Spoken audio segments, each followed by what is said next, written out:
to unforgettable adventures. Always wear a helmet, eye protection, and protective clothing. Never ride after consuming drugs or alcohol, and never use the street as a racetrack. Obey the law and read the owner's manual thoroughly. Stop by Richards Honda at 6600 South University and let Rich and his team take care of all your needs. From repairs to accessories to new and used motorcycles and side-by-sides, Richards Honda has you covered. This year, we considered hiring an ad agency to help with our marketing. They pitched impressive visuals and a script that was inspiring. And exotic animal mascots to help grab your attention. In the end, we just decided to tell it to you straight. Shelter Insurance has award-winning customer service at affordable rates. Plus, our local agents are there to help you understand what coverage you need. See Shelter Agent Monica Reiners in North Little Rock, Larissa Callie in Bryant, or Chris Allen in Stuttgart. Well, we are starting to make that move into warmer weather, and it's about time for you to get out and move again. Hey, everybody, it's RJ Hawk here for QC Kinetics. Do you have joint pain? Is your back hurting? Are your knees hurting? What about those shoulders? I know baseball and softball season are starting to kick up, and you want to be able to throw the ball with your kid, but that pain is bothering you right now. You need to get over and see my friends over at QC Kinetics for a free consultation. They are the nation's leader in regenerative medicine, and what I'm talking about is you can get lasting joint pain relief with no surgery, no drugs, and no downtime. Pro athletes have been doing this for decades, but now this life-changing treatment is available for you. No pain pills, no risky surgery. This is an all-natural solution. Oh, and by the way, it's a great use of your tax refund check. Call QC Connects for a free consultation. 501-222-8440. 501-222-8440. That's 501-222-8440.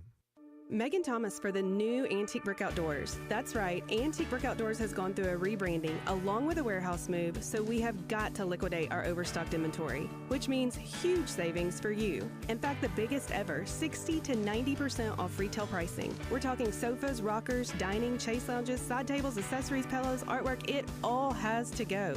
It's happening March 13th through the 16th from 8 a.m. till 5 at Antique Brick Outdoors, 1609 East 9th Street.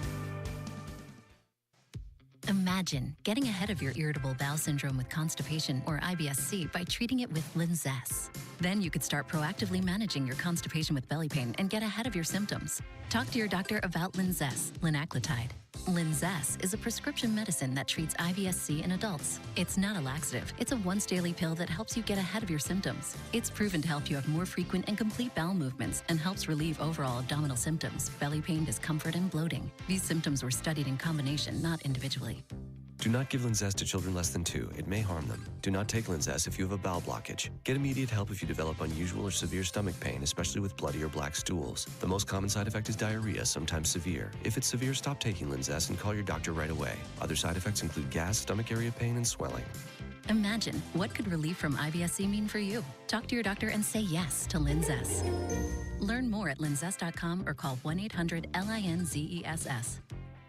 Arkansas golf legend John Daly joins the mayhem each week, brought to you by Genesis of Conway, the future of luxury today, and by Central Arkansas Truck and Trailer, family owned and operated diesel and truck repair you can trust.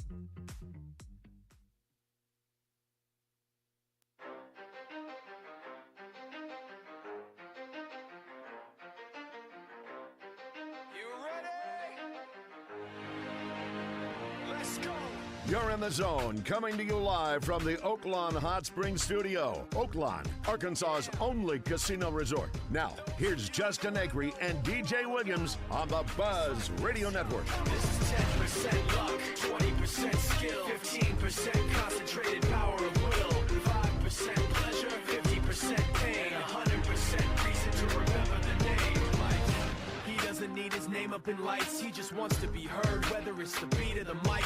Feels so unlike everybody else, alone, in spite of the fact that some people still think that they know him, but no, he knows the code. It's not about the salary, it's all about reality and making some noise, making a story, making sure his click stays up. That means when he puts it down, time, Tox picking it up. Let's Who go. the hell is he anyway? He never really talks much, never concerned with status, but still leaving him starstruck. Humble through opportunities, given despite the fact that many misjudge him because he makes a living from writing raps. Put it together himself, now the picture connects. Never asking for someone's help or to get some respect. He's only focused on what he wrote. His will is beyond reach, and now it all unfolds. The skill of an artist. This is 20% skill, 80% fear, be 100% clear, cause Ryu was ill. Who would've thought he'd be the one that set the West in flames? And I heard him wreck it with the crystal method, name of the game. Came back, dropped Megadeth, took him to church. I like Bleach, man. Ryu had the stupidest verse, let's do this the truth. Now everybody giving them guest spots and stocks through the roof. I heard him with that stock. This is 10% luck, 20% skill, 15% concentrated power of will, 5% pleasure, 50% pain, 100% reason to remember the name. They call him Ryu, he's sick and he's spitting fire and Mike. Got him out the dryer, he's hot. Found him in Fort Minor with top, but a fucking nihilist porcupine. He's a the type women wanna be with him. Rappers hope he gets 8 years in the making, patiently waiting to blow. Now the record with your notice taking over the globe. He's got a partner in crime, this is equally dope. You won't believe the kind of... You know, he's a little frustrated, and he had a ball last weekend that would have went way out, but got held up in the wind. And he's been close, you know, pressed a little bit, obviously, and, you know, swung at a good slider, maybe pitch earlier, 2 pitches earlier that was kind of down, and took a pitch, and then that slider was left up, and he got all of it. And really good to see, because he works hard, doesn't complain, doesn't make excuses. He just goes out and does his job, and to see him get a hold of one, knock 4 in right there with one swing, that was big. Welcome in on a wonderful Wednesday. Justin Acri, DJ Williams, and Christian Weaver. That was Dave Van Horn talking about Wahiwa. Still having a hard time with this first name. Wahiwa. Anyway, Aloy, the shortstop, who is the transfer, and he got a grand slam yesterday, broke the game open with Arkansas and UCA yesterday. Arkansas was trailing 2-0 when they loaded it up, and then he knocked it out. And then they had a 3-run homer later in the inning, and off to the race after that. Although it was a very competitive game to the end, they had to get some insurance runs later and hold on. What were you saying, Christian? I think it may actually be Vahiva, Aloy. Vahiva. I'm going to get an pronunciation on this guy. Let's ask Hagen. You think this far in? Let's ask Hagen. Which is like German, turning the W's into V's for some reason. I don't know. Vahiva. Yeah, I think I heard the morning guys talking about it. I should know it by now. We're a couple weeks in the season. But anyway, I haven't had to say his name much because he hadn't hit the ball worth a darn. And we heard so much about him in the preseason about how he was tearing the cover off the ball in camp. And that was all anybody wanted to talk about. But guess what? He finally has gotten back on track, so we'll see. Now, of course, they're about to get Stovall back, too, and we're about to shift the whole infield a little bit, so we'll see what Dave Van Horn decides to do with the defense and who's going to be hitting and what he's going to do with his DH and all that kind of thing. So, anyway, Arkansas wins it yesterday. It was a hard-fought victory. I applaud the Bears, too. They put up a heck of a fight yesterday. It was a good game. And the final, of course, 9-7. And that 7-run third critical for the Hogs. We'll go through a little bit more about this coming up in a little bit. We've got Hagen Smith, as we just mentioned, coming up in a minute. We'll ask him about not only how to pronounce Aloy's first name, but all the guys that went yesterday. Fisher finally gave up an earned run, 2 of them, in fact. Did have 4 strikeouts in 3 innings, and the Razorback pitching staff, 8, 10, 11 more. Count them up. Just keep striking dudes out. Are they still top of the country? Yeah, by I'm sure a pretty good margin. Christian, maybe you can look at those numbers. numbers. Didn't you say there was a couple more than them? A couple guys, or is it just a couple players ahead of Hagen? Hagen, specifically. Okay, but as a team, we're crushing it, right? Crushing. Yeah, stupid. Dossett, Frank, Gage Wood, Hewlett, who had 4 strikeouts in 1 inning yesterday. How does that happen? Hold on, give me a second. I have no idea. Okay, so if you get a pass ball on a 3rd strike, the guy can run to first, and that happened. Oh, okay. I've seen Who messed that up? The catcher? I mean, you can call it a pass ball or a wild pitch. I don't know how it went down, but Well, I guess you could swing on a wild pitch. it was a wild pitch. But it's probably on the catcher. Yeah, Who's swinging at a wild pitch? The They're hitter not- for UCA. well, obviously, he was a little but- off base, little off. He wasn't feeling great. He was protecting the plate a little bit. 2 strikes, right? Yeah. It happens. Okay. I mean, I've had it happen a million times over the years. So, Okay.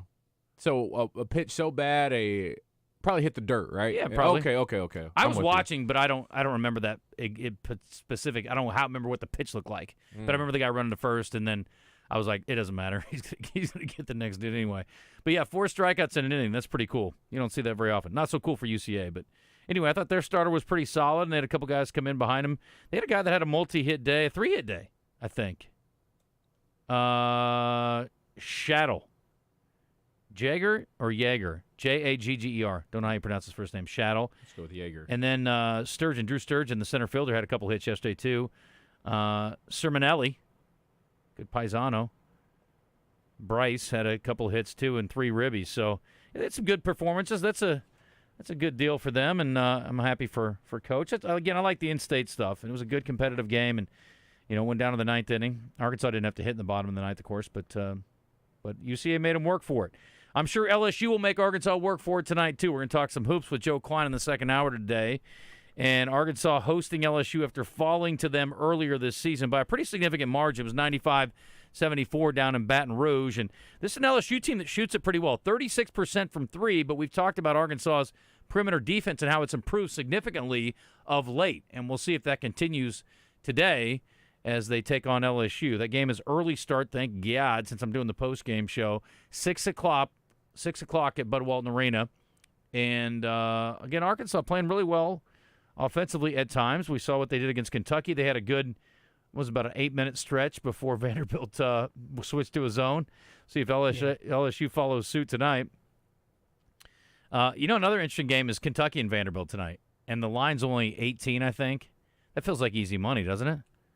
I mean, I think Kentucky's going to score 100. Yeah. Vanderbilt maybe scores 72, 75. We're still the only team that has allowed them to score over 80 points. And the only team that has lost to them when they're on the road. So, yeah, I love Kentucky to kill them tonight. Anyway, so we'll be over at Walk-Ons tonight in case you're looking for a place to have a bite to eat. You want to watch the game. And, look, this team is trending in the right direction. It's too little too late, I think, from most of our perspectives. But you never know what can happen. I mean, last night I'm watching A-Sun play. Jacksonville was the last team from the A-Sun to get into the conference tournament. 10 out of the 12 go. Mm-hmm. Jacksonville got in. They won their first-round game. Then they played the number 1 seed last night, and they won the game. Who's the number? It was Eastern Kentucky. Okay. And so Jacksonville is on their way. It's just you never know what could happen. Now, admittedly, there's a little more parity maybe in the A-Sun than the top dogs of the SEC against the bottom teams, but still, I thought it was it's worth watching tonight. Hey, what else you gonna do, right? Back to baseball. DJ's like, I have 5 other ideas. Go ahead. He's like, I'm going to be asleep by 7:30. You can watch most of the game. Back to baseball. Arkansas is first in strikeouts at 174. Second is TCU at 157. Same close. Also back to baseball, Malcolm Van Buren. That's his name. He's a minor league pitcher for the Royals organization. 5 strikeout inning, 5K inning. Wow. 2 pass balls. Yeah, it was.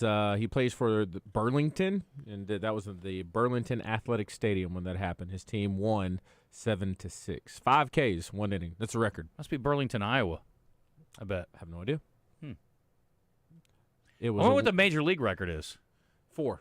It's 4. It's 4. Who has it? I just passed it because I was looking for the best. Okay. Good point, DJ. Yeah. Fair. Did you see Team USA's basketball lineup announcement?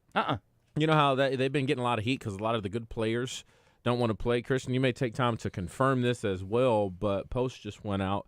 They're starting 5, Stephen Curry at point, Jason Tatum at shooting guard, LeBron James at small forward, Kevin Durant at power forward, and Joel Embiid at your center. So it looks like the stars are actually going to suit up and play for Team USA Aligning. this year. Well, this was supposed to be like the last dance for Team USA in terms of like LeBron and Steph in their era. Yeah. So that's a stud lineup. Is there anything you would change about that lineup if you could? Right now? I can't think of one person I would sub out except for maybe. Yeah, who do you take off? Christian, who would you put in there? Well, I can't put Shea. He's Canadian.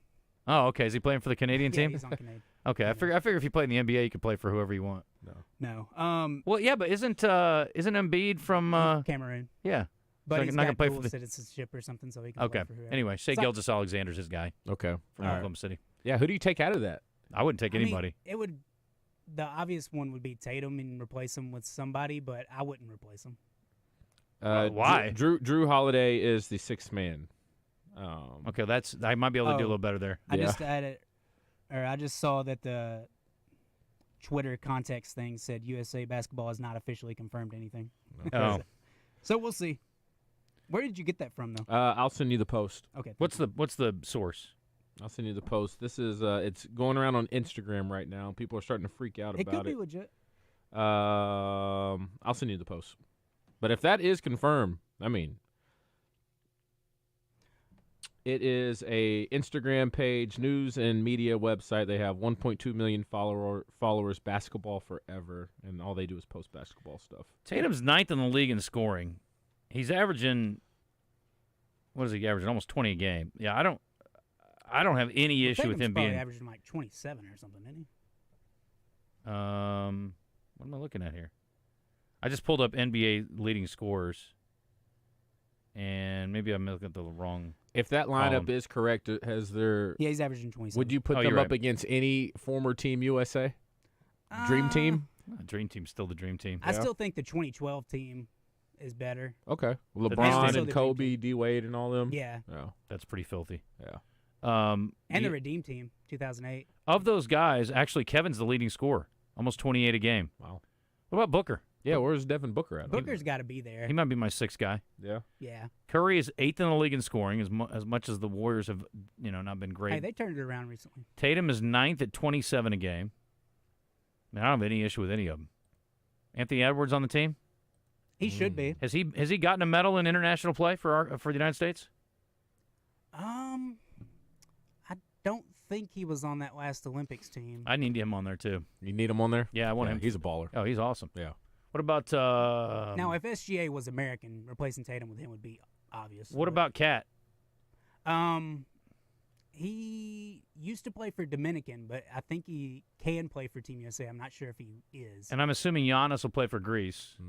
Right. And Luka will play Slovenia. Okay. Okay. All right. That's exciting though if they play. I would like, and to your point, I mean, it is getting. You should wipe the floor with everybody with that team. Yeah, I would hope so. And the thing is, even people who don't like the NBA, I think they do like to see the United States dominate in international play. Yeah. That'd be fun to watch. We have a lot of NBA haters on the show. They would actually play, not like the All-Star weekend. It's a joke. Now France is going to have a team too. Who's on that team? You would imagine Rudy Gobert, Victor Wembanyama, Evan Fournier. It's pretty salty. Tony Parker. No. Bring him back. He still go. Are we missing somebody in there? A big player that's French. I'm thinking of. Who am I missing? You mentioned the two biggest ones that I could think of, but there was another guy I thought. I'll have to think about it. If it's not coming to you, I may be completely off. There's a few other French players, but none as big as those guys. I got to pass along condolences, one to a guy we know well, one guy to a guy that I've met a few times or met. People say that I met him a few times. You've only met somebody once. You've been around him a few times. So I do that all the time, too. It's not really accurate. And you're grammar correcting yourself? Yes, words matter. Anyway, Coach Kelly's not going to be with us today. His father passed away, and I want to pass along condolences to him and his family. And I know he actually just texted me yesterday. He's like, telling me about it. And then he's like, I hate that I'm not going to be with you guys. I'm like, I think you get a pass. We'll get you on another time. But anyway, I certainly appreciate the Athletic Club, Little Rock Athletic Club, and what they're up to. And we'll get Coach on again. We'll do a make-up date with him. So maybe give him twice next week. Yeah. And then also, this is much less, close to home here, but I was just at Blackberry Smoke last week, a band I really like. It's a southern rock band. They're from down in Georgia. But their drummer has had some health problems, and it's weird. He had his first big incident right before they played a show in Little Rock at the amphitheater, and so they did a different sort of arrangement of their music. They did kind of a more acoustic type show. It was really good. Mm-hmm. But they've been playing without him. They've had a substitute drummer, and they had on their drum kit, on the bass drum, they had a Get Well Soon Britt Turner thing on there. Well, anyway, he passed away yesterday. So they're gonna be parking it for a few shows as well. I saw them make an announcement yesterday. So hate that. But anyway, when they first came to town, it was back in the day when they had Denton's down in Benton, and Pat and I got a chance to go down, and it was the first time we'd ever heard of him. And they're playing at Denton's in front of just a few hundred people or a couple hundred people before any of us knew who they were. They were just passing through and stopping in for gas money, and it was a hell of a show, and we were all blown away. And then they came back through. They played the Rev Room. They played, the amphitheater, as I said. They just played the Hall. I mean, they played a bunch of different spots around Central Arkansas. So for those of you who follow the band, they're going to be missing a few shows. So if you were planning on seeing them anytime soon, definitely check your dates. But I'm sure they'll be back out and after it. They've already got, as I said, a substitute drummer. But yeah, I hate that. And his brother's the bass player for the band, and so obviously it's a tough time for them. But I think he's been sick for a while, so I'm sure that probably was not a huge shock, as disappointing and upsetting as it is. But anyway, we've got some fun things to talk about today. Hagen Smith will join us. Again, we're going to talk about nicknames with him. And he's brought to you by Stifel Financial. We appreciate them, and we appreciate Hagen coming on at 10:30 rather. At 10:45, we're going to talk to the Little Rock Central girls head coach. And I just cannot get over the fact that they've never been in the finals before. And, you know, they've got about as many losses as any team that's playing in the final this weekend. They lost 12 times this year, so I'm going to say it's probably took them a little bit of time to find their footing, DJ. It is a rematch with Conway 2 times over. They lost to the Lady Wampus Cats twice this year, and the second game much more competitive at a game played in Little Rock than the first game. They also beat North Little Rock in North Little Rock to get to the final by 3. So they played some close games. We'll see how they do in the third time around. You know what they say, DJ, it's hard to beat a team 3 times in a season. We'll see if that's the case. So talking about, Marlon Williams, who's going to be on, was he at Conway? Used to be a Conway coach, you're saying? Yeah, I'm reading these notes, and if they're What's it say? Coached at Conway for 18 years. So that'd be a nice little. I'm glad you're reading your notes. Yeah. The next time Wes reads the notes that I put in here will be the first time. No, that'd be pretty cool. See that little, all that come full circle. Oh, that's something Wes already probably knew. So yeah. Anyway, I'm excited for them. Yep. Should be a great story. Are we gonna? You see our guy Carius Kern made the paper again? No. I'm reading the paper now since y'all say that's the thing to do. You definitely should. They are adding a third signing period in college football. It'll be in June. Are you serious right now? Yeah, and so we don't need more signing periods. We need less. I agree. That's what Carius Kern said, and he talked about the December one.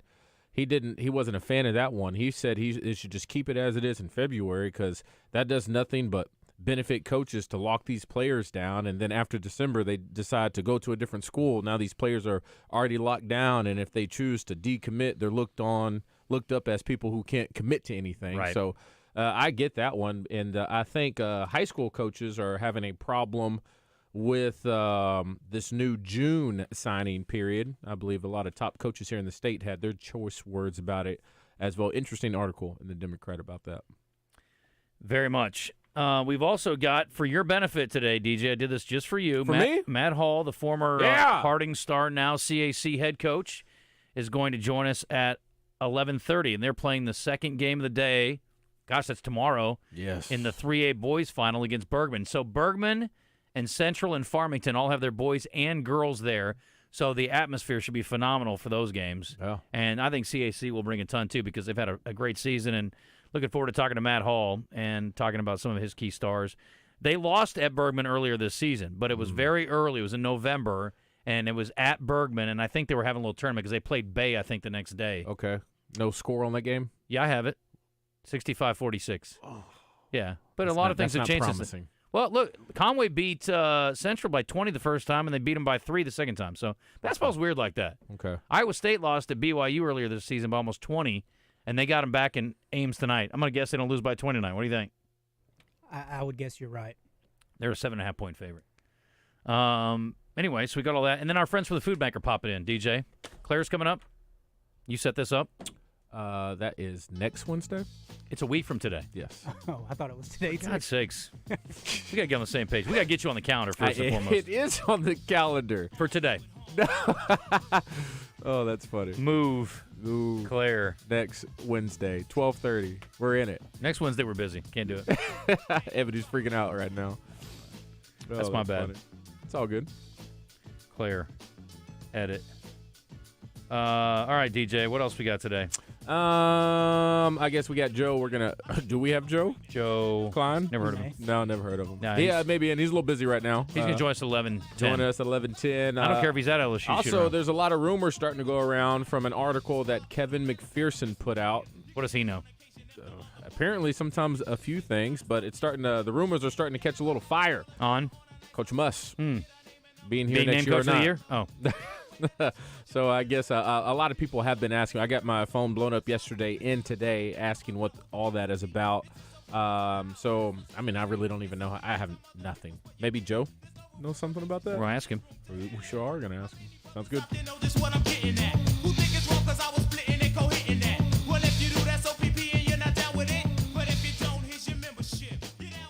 High school and college baseball are back. Join me, Kevin Bohannon, every Tuesday at 4:30 for Around the Horn on Drive Time Sports, sponsored by Wood Family Dealerships in Batesville.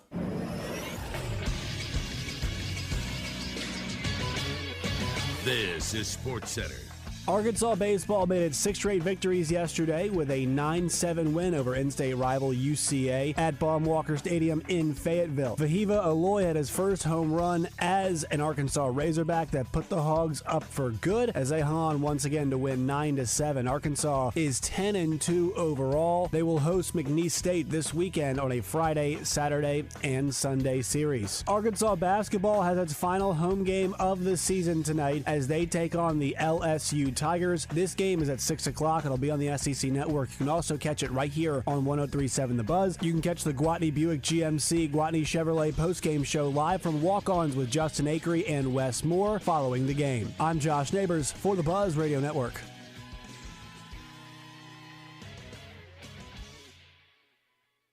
Fence Brokers presents Razorback Graffiti every Monday morning. Call Morning Mayhem and let them know how you feel about how they did. One sentence and one sentence only. Clint Sterner here. Guys, if you've noticed a lack of energy, motivation, and drive, it could be low T. Be sure to schedule your health assessment at Low T Center.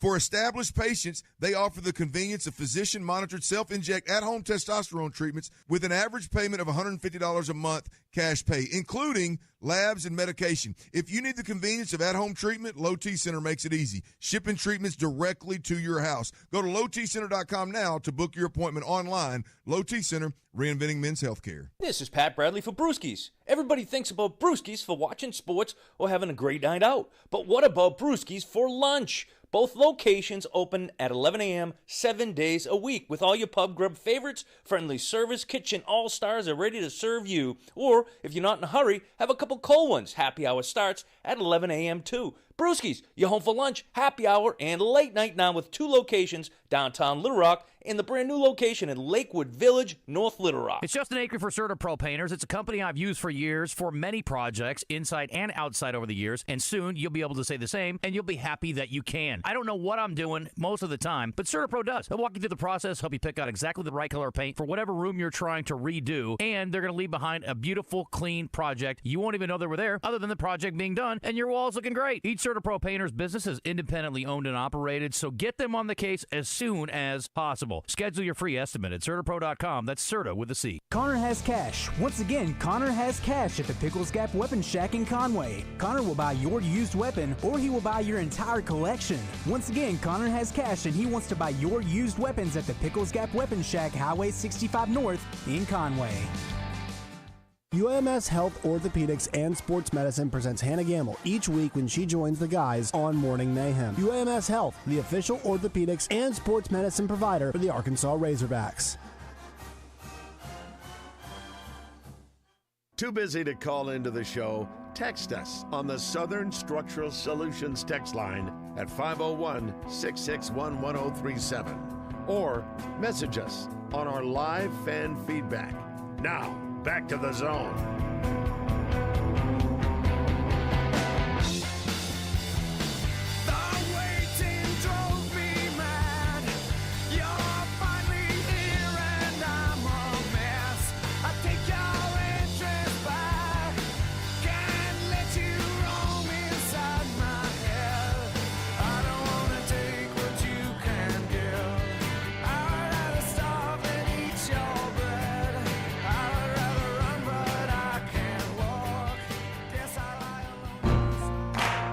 A 2-2 pitch to Riggio. He struck him out swinging with a fastball, and they leave the bases loaded.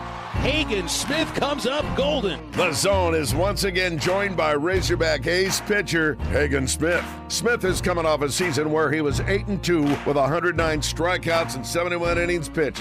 This season, Baseball America has named him as a preseason All-American. The pitch to Larry. He struck him out looking right at the knees. Hagen Smith leaves the tying run at third base, strikes out 2 batters in the 4th inning. He's brought to you by Stifel Financial, serving clients since 1890. Let them assess your current financial situation and tailor a plan to help pursue your financial goals. To get in touch with an advisor, call 501-374-8276. You can run on for a long time, run on for a long time, run on for a long time.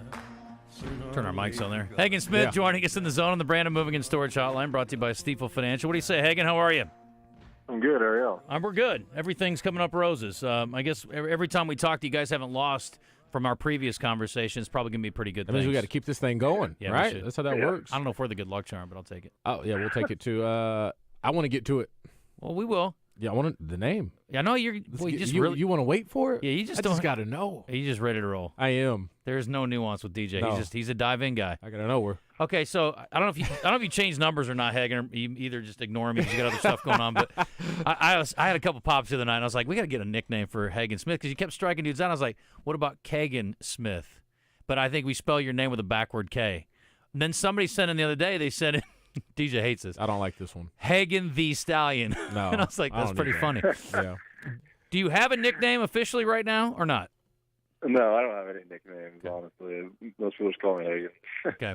He just wants to be Hagen. All right, so out of those, we're going to go ahead and scratch the Stallion one. All right, I'm not going to. We can't. So you can handle those two, including the one we scratched. What do you think? So out of the Kagan Smith, if we were to rate 5 stars, how many stars you giving that? I don't really care. Y'all call me whatever you want. Okay. No, we need approval. He wants a nickname like First Rounder. That's what he wants. That's already in the books. Yeah. Okay, well, we don't want to pump your head up too much. I know you got work to do, so let's quit doing that. Anyway, let's talk about the performance the other day. And, again, it's not just you. We've been talking about the staff. I mean, it's crazy good, the way you guys are not only winning but striking guys out and making uncomfortable the other hitters, which is great, but all the hitters you're facing. How'd that performance rank? Was that up there? I mean, obviously 17 Ks is hard to beat, but how'd you feel like your total control and overall performance was? Yeah, I felt it was good. I mean, it definitely wasn't what it was in Arlington, but, I mean, I thought I made pitches when I needed to, and then the first batter, he made a really good swing at a home run, so got to give credit to that. But I think the staff pitched awesome this weekend, and our offense did really good. I mean, if you win 3 games, there's not really much you can complain about on the weekend. With the success you've had, can you just go, oh, well, when a guy hits a home run early in the game like that, is it water off the duck's back? I mean, no big deal? I mean, yeah, definitely. Don't like it, but I mean, it's still a home run. They don't kill you in the long run. So then, if you keep getting more solo and solo home runs, I mean, it's going to end up hurting you. But I mean, one solo home run won't hurt you at all. Yeah, that's a good point. It's like if a guy makes a 50-footer in basketball, you know how much they count? 3. Same as if he's right on the line. So it doesn't make any difference. So one run's one run. Hey, Hagen, what type of competitor are you? Are you someone that if the batters start getting a little too cocky, start talking a little trash, are you someone who doesn't hear any of that, or do you start taking that personal? I only asked this. We had Jackson Wells on earlier this week, and we talked about one team that things were getting chippy. And I asked him if you've ever thrown at somebody. He says, oh, yeah, I've thrown at somebody. I threw at him twice and missed them both, and he was upset. You ever been there before? No, I mean, I like you when other teams talk crap, honestly. It kind of just adds fuel to the fire. It just wants you to beat them even more. I mean, I don't think I've ever thrown anybody, honestly. I don't really care. If someone hits a homer off me, tempt it. I don't really care. I mean, you deserve it. Can't get anybody out by hitting them, can you? No.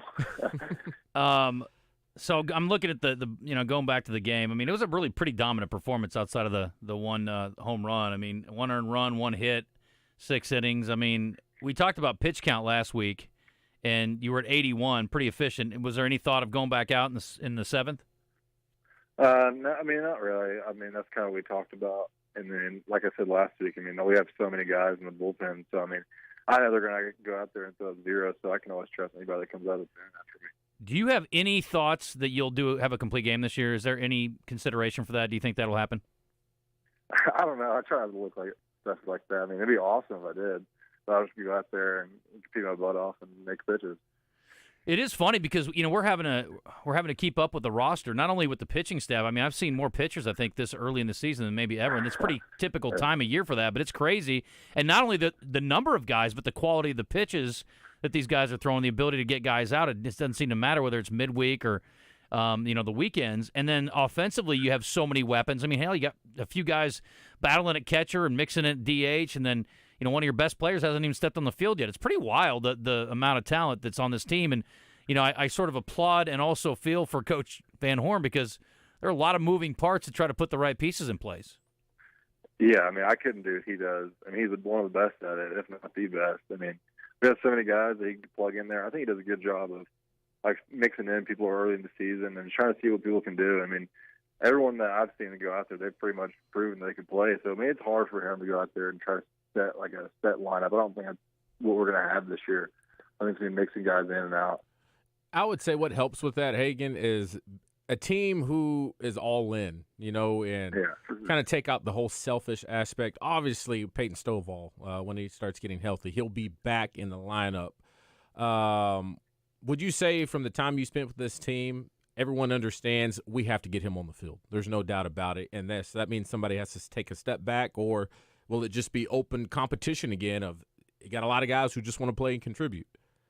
100%. I think, once Stovall comes back, it's going to be a huge piece. I mean, I know he wants to come back. He's in here every day early to get in rehab in. So I'm ready for him to get back out there. And, I just think everybody wants to win. I think that's part of our culture. It's been here since I've been here. I've seen that. And then it don't matter where you play or when you play. I think everybody just wants to win as a whole. Talking to Hagen Smith on the Brandon Moving and Storage Hotline. It's brought to you by our friends at Stifel Financial. Can I ask you about your shortstop? First of all, he's entertaining, and he seems to be a very energetic guy. He's got really cool hair. We were debating his first name pronunciation. What have you guys been told how to pronounce his first name? Vahiva. So it is V's for the W's. I don't know what the genesis of that is. Very odd. Anyway, he has been struggling at the plate a little bit comparatively to what we were told he was doing in camp. And even you, I think, mentioned how good he was leading up to the start of the season. We talked to the coaches about that. We talked to Bubba about it. And I don't know if yesterday is going to be sort of his breakthrough moment where he gets going. I know he narrowly missed on a bomb the other day, but kind of what you expected to see. I mean, this is what we've been hearing about. I mean, the bomb yesterday, pretty indicative of what you guys saw in camp? Yeah, for sure. I mean, the past few games, we actually had really good at bats. We go back and look. Long at bats, I mean, the balls that he gets out on, he still hits hard. So it's not like he's out going up there and just striking out 3 pitches. I think he's got really good at bats. I mean, he's going to come around. I think everybody knows that. We trust that he's going to do that. So I'm really excited for him to get going. This is not to diminish anybody else's performances, but is there a guy that you're starting to develop a little bit of a relationship with from a catcher standpoint? I don't even know. I haven't gone back to look. Have you worked with the same guy in your starts? Yeah, I think Hudson called me every single start. But, I mean, I love all the catchers. I mean, Parker, I threw them all last year. Hudson, I've thrown him all this year. Ryder's caught my bullpens. I mean, Hudson Polk's caught my bullpens for forever. I think he caught me last year a little bit too, him and Parker. So, I mean, I love all the dudes back there, and they're super good dudes. They're not like trying to be like, oh, I want to play. I just think they're just rooting for each other, trying to help each other out off the field, like catching work, hitting work. So they're really good dudes. We have not talked one time about the pitching clock. Is that even a thought anymore for you guys? No, I don't think so. I don't think we have one of those guys that just have to worry about is he going to make a pitch or not. I think it actually helps a lot. In what way? I just think it makes the game so much faster, and then it just kind of makes it more enjoyable, not just drag on. Are you a golfer? Have we talked about this before? I'm sure we have. Yeah, I mean, I like to golf. It's kind of hard to in the season because we got, on an off day, they got to come up here and do stuff. Mm-hmm. I mean, I like to golf. Yeah, well, my correlation was going to be when I play a round in 3 hours and 20 minutes versus a round that takes 5 hours, I'm way better on the latter or the former than I am on the latter. I mean, if it keeps moving, it keeps me engaged. And mentally, I mean, look, it's already a strain, I would think, Hagen, for you. If a game's moving along quickly, I would think mentally it's a little bit more comfortable. 100%. I mean, if you're in there, it's like, I mean, obviously one of the longest games means we're hitting. But, I mean, if it's a shorter game, in and out quick, I mean, you stay locked in. And those long innings can drag on, especially if we're scoring 4 or 5 runs an inning. It's probably and I don't even know how long the inning could be. So you're kind of sitting there just kind of waiting around. So, I mean, for a pitcher, it's good and bad to have a quick inning. But, I mean, those long innings kind of drag on a little bit, but it's good. What do you think about, we talk about the pitch clock, technology of the game. Would you ever want a game to where the strikes are called using a what do you call that? Like a computerized ump? Like a computerized ump. Would you be for or against that? I don't know. I'd have to play a game with it, honestly. I mean, I think umpires in this like level and up, I think are really phenomenal, honestly. The calls they make are really hard to make, honestly. So, I mean, I think they do a good job, but I think I like having the human aspect of the game, so I think I'd rather have an umpire. Yeah, you can't complain at a computer anyway, so that's no fun. Yeah. Also, I will say you guys were the huge beneficiary. There was one, I can't remember who was pitching. There was one ball that was horrible low that a UCA batter got struck out on. I was like, not in a million years. Yeah, it was so bad. Speaking of tech, too, just tell me what's going on with that. So the communication and what's happening there, and there was some conversation yesterday during the broadcast, and I guess I haven't noticed it, but the sort of the machine that the catcher uses, the technology there, what's going on with the tech, and how you guys are communicating these days? Yeah, we use a pitch comm, so it's like for pitchers, we have this little thing to put in our hat, and the catchers have this thing on their shin guard. They push buttons. For the pitch, it's kind of like an AI-generated voice, so like they touch a button and say like fastball in or something like that. So I mean, that makes the game so much faster, and I love using it. Mm-hmm. So is it a voice that you can select? I mean, like, can you have an Australian voice whose or voice would a you want woman's in there? voice? Yeah. Like, could we get your mom's voice on there to like be very calming and relaxing? I think you actually can change the voice. You could program it to anyone's, honestly, but Yeah. I think I'll be fine with the robot voice. No, he's got somebody in mind. I mean, if you could pick any voice out there. Yeah. Do they have to preload like your pitches? I mean, I assume because like not everybody throws a slider. I mean, do they have to have certain things assigned to each individual button? I wonder how that works. No, I think on the catcher's thing, there's like probably like 15, 20 buttons on there. Mm-hmm. So I think there's every single pitch that we all have, and I think they have pickoff signs on there or bunt plays on there they use too. Mm-hmm. I was just thinking, like, you could program as, like, get the Aussie guy going, and you're like, plunk this guy, mate. Yeah. It'd be awesome. Hit him right in the hit him right in the head. It'd be awesome if he could send a message back to the catcher. Yeah. That'd be amazing. So how do you shake a dude off now, or do you just go with it? You just shake. Honestly, that's probably the best thing about it. If you shake, they just push the button so it goes way quicker than rather than sign factor. You're like, no, get deep in the repertoire, bud. I'm plunking this guy. Get ready. Yeah. But you don't do that. That's for other people. No. That's good. How about the matchup this week? What can you tell us about McNeese State? So I know they're going to come in here. They're a good team. I mean, I think they're similar to last week. And probably a little better. I mean, I don't know. It's hard to tell from the little video I've watched, but they're going to be scrappy. They're going to come in here and play their butts off, so it's pretty fun. So yesterday we saw something we haven't seen much of, and DJ did some research, and there's actually a guy that had 5, but you had a teammate that had 4 strikeouts in 1 inning. Yeah. I'm assuming at some point along the way you've had that happen in your career? I don't think so, ever. I think DJ Baxendale, one of our assistant pitching guys, he asked me, and I was like, I don't think I ever have had that in my life. I mean, I feel like I've struck out 4 times in 1 inning, but that's probably not true either. That's pretty weird, huh? But, I mean, it's sort of par for the course for what you guys have done. I mean, that was really the only thing left to do was strike out 4 guys in an inning. Yeah, I guess so. I mean, I don't know if that's ever going to happen again this season. I mean, I hope not. But. Yeah. Well, I don't know. Dang, It's DJ kinda fun. Baxendale is your coach? What's that? He's your coach, DJ Baxendale? He's our director of analytics. Okay. Was he in school with you? He was a young pup when I was there. Yeah. I'm getting old. Yes, you are. Yeah. Yeah. That's funny. We've partied a few times back in the day. Is that right? Yeah, he's a little partier. Okay. Yeah, he's a good time. Yeah, it was. You guys are all grown up now. You don't do that. We don't do any of that No, anymore. none of that. That's cool. So what's a typical Wednesday for you? I mean, what are you doing today when you're pitching on Friday? Usually we have like a mobility list for pitchers, and then usually practice like a little first and third defense, bunt defense. But today, Coach Van Horn gives the off day, so I'll come up here and just throw and maybe hit some mobility on my own and head home and relax for the day. I like it. How much time do you spend stretching in a week? Can you ballpark that for me? Gosh, I don't know. It just depends on a weekly basis. I mean, usually Wednesdays the pitchers have like a 20-minute mobility, but I mean, every game we do like a little stretch warm-up thing, so probably 5 or 6 times. Well, probably 4 or 5 times a week for me. Do you have a trainer that does it with you, or do you have stretches you do all on your own? Our strength coach helps us with Okay. pretty much everything. Gotcha. Okay, we'll let you go, man. Good luck this week. Thanks for the time. Appreciate it, and we'll keep working on the nickname. But I do think, listen, it's an opportunity. I know you're not that guy. We're gonna make shirts and everything. Well, we need like the family or some of your people that are around you. I don't know if you know, like your NIL people, whoever handle all that.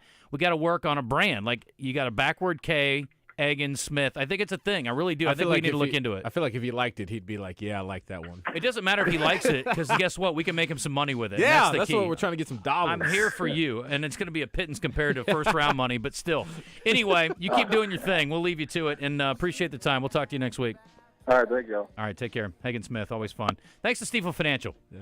I like him, man. He's cool. He's going to need Stifel Financial working with him at some point, not too far down the road. 100%. He's like, guys, I have all this money, and I don't know what to do with it all. What do I do with it? We'll figure it out. Yeah, they'll know where to put it. It's all good. It's 10:46. We got to hit a break. When we come back, we're talking some hoops, going right from the diamond to the hard court. Marlon Williams, the Little Rock Central girls head basketball coach, will join us on the other side.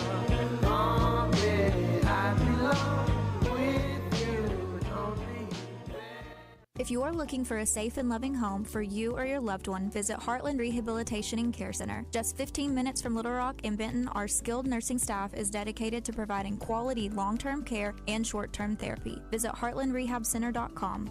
You can call Heartland home. It's the Central Arkansas Karting Complex, 49 Ricky Bobby Way in Bologna. Adult, cadet, and two-seater race karts that go up to 50 miles per hour. The track has 14 turns and nearly a mile long.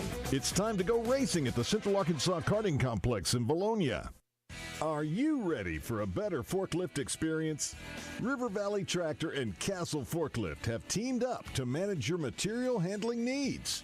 From diesel, lithium, propane, and so much more, Castle's product line is versatile, ready for the next generation of consumers to make every job easier.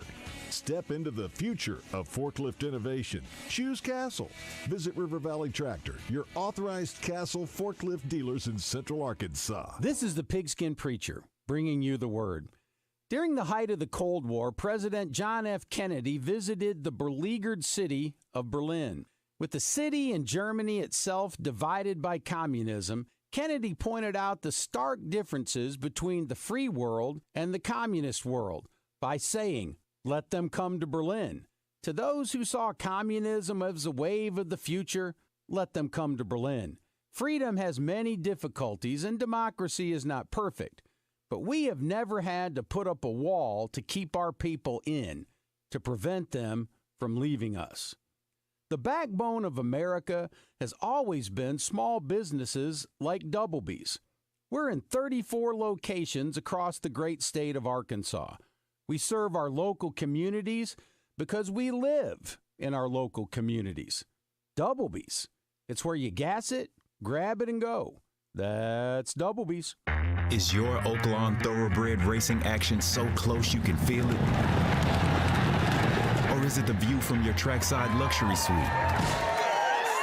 However you like it, racing season is off and running at Oaklawn with live races every weekend through May 4th. It's fun by the furlong all season long. Make your reservations today at oaklawn.com.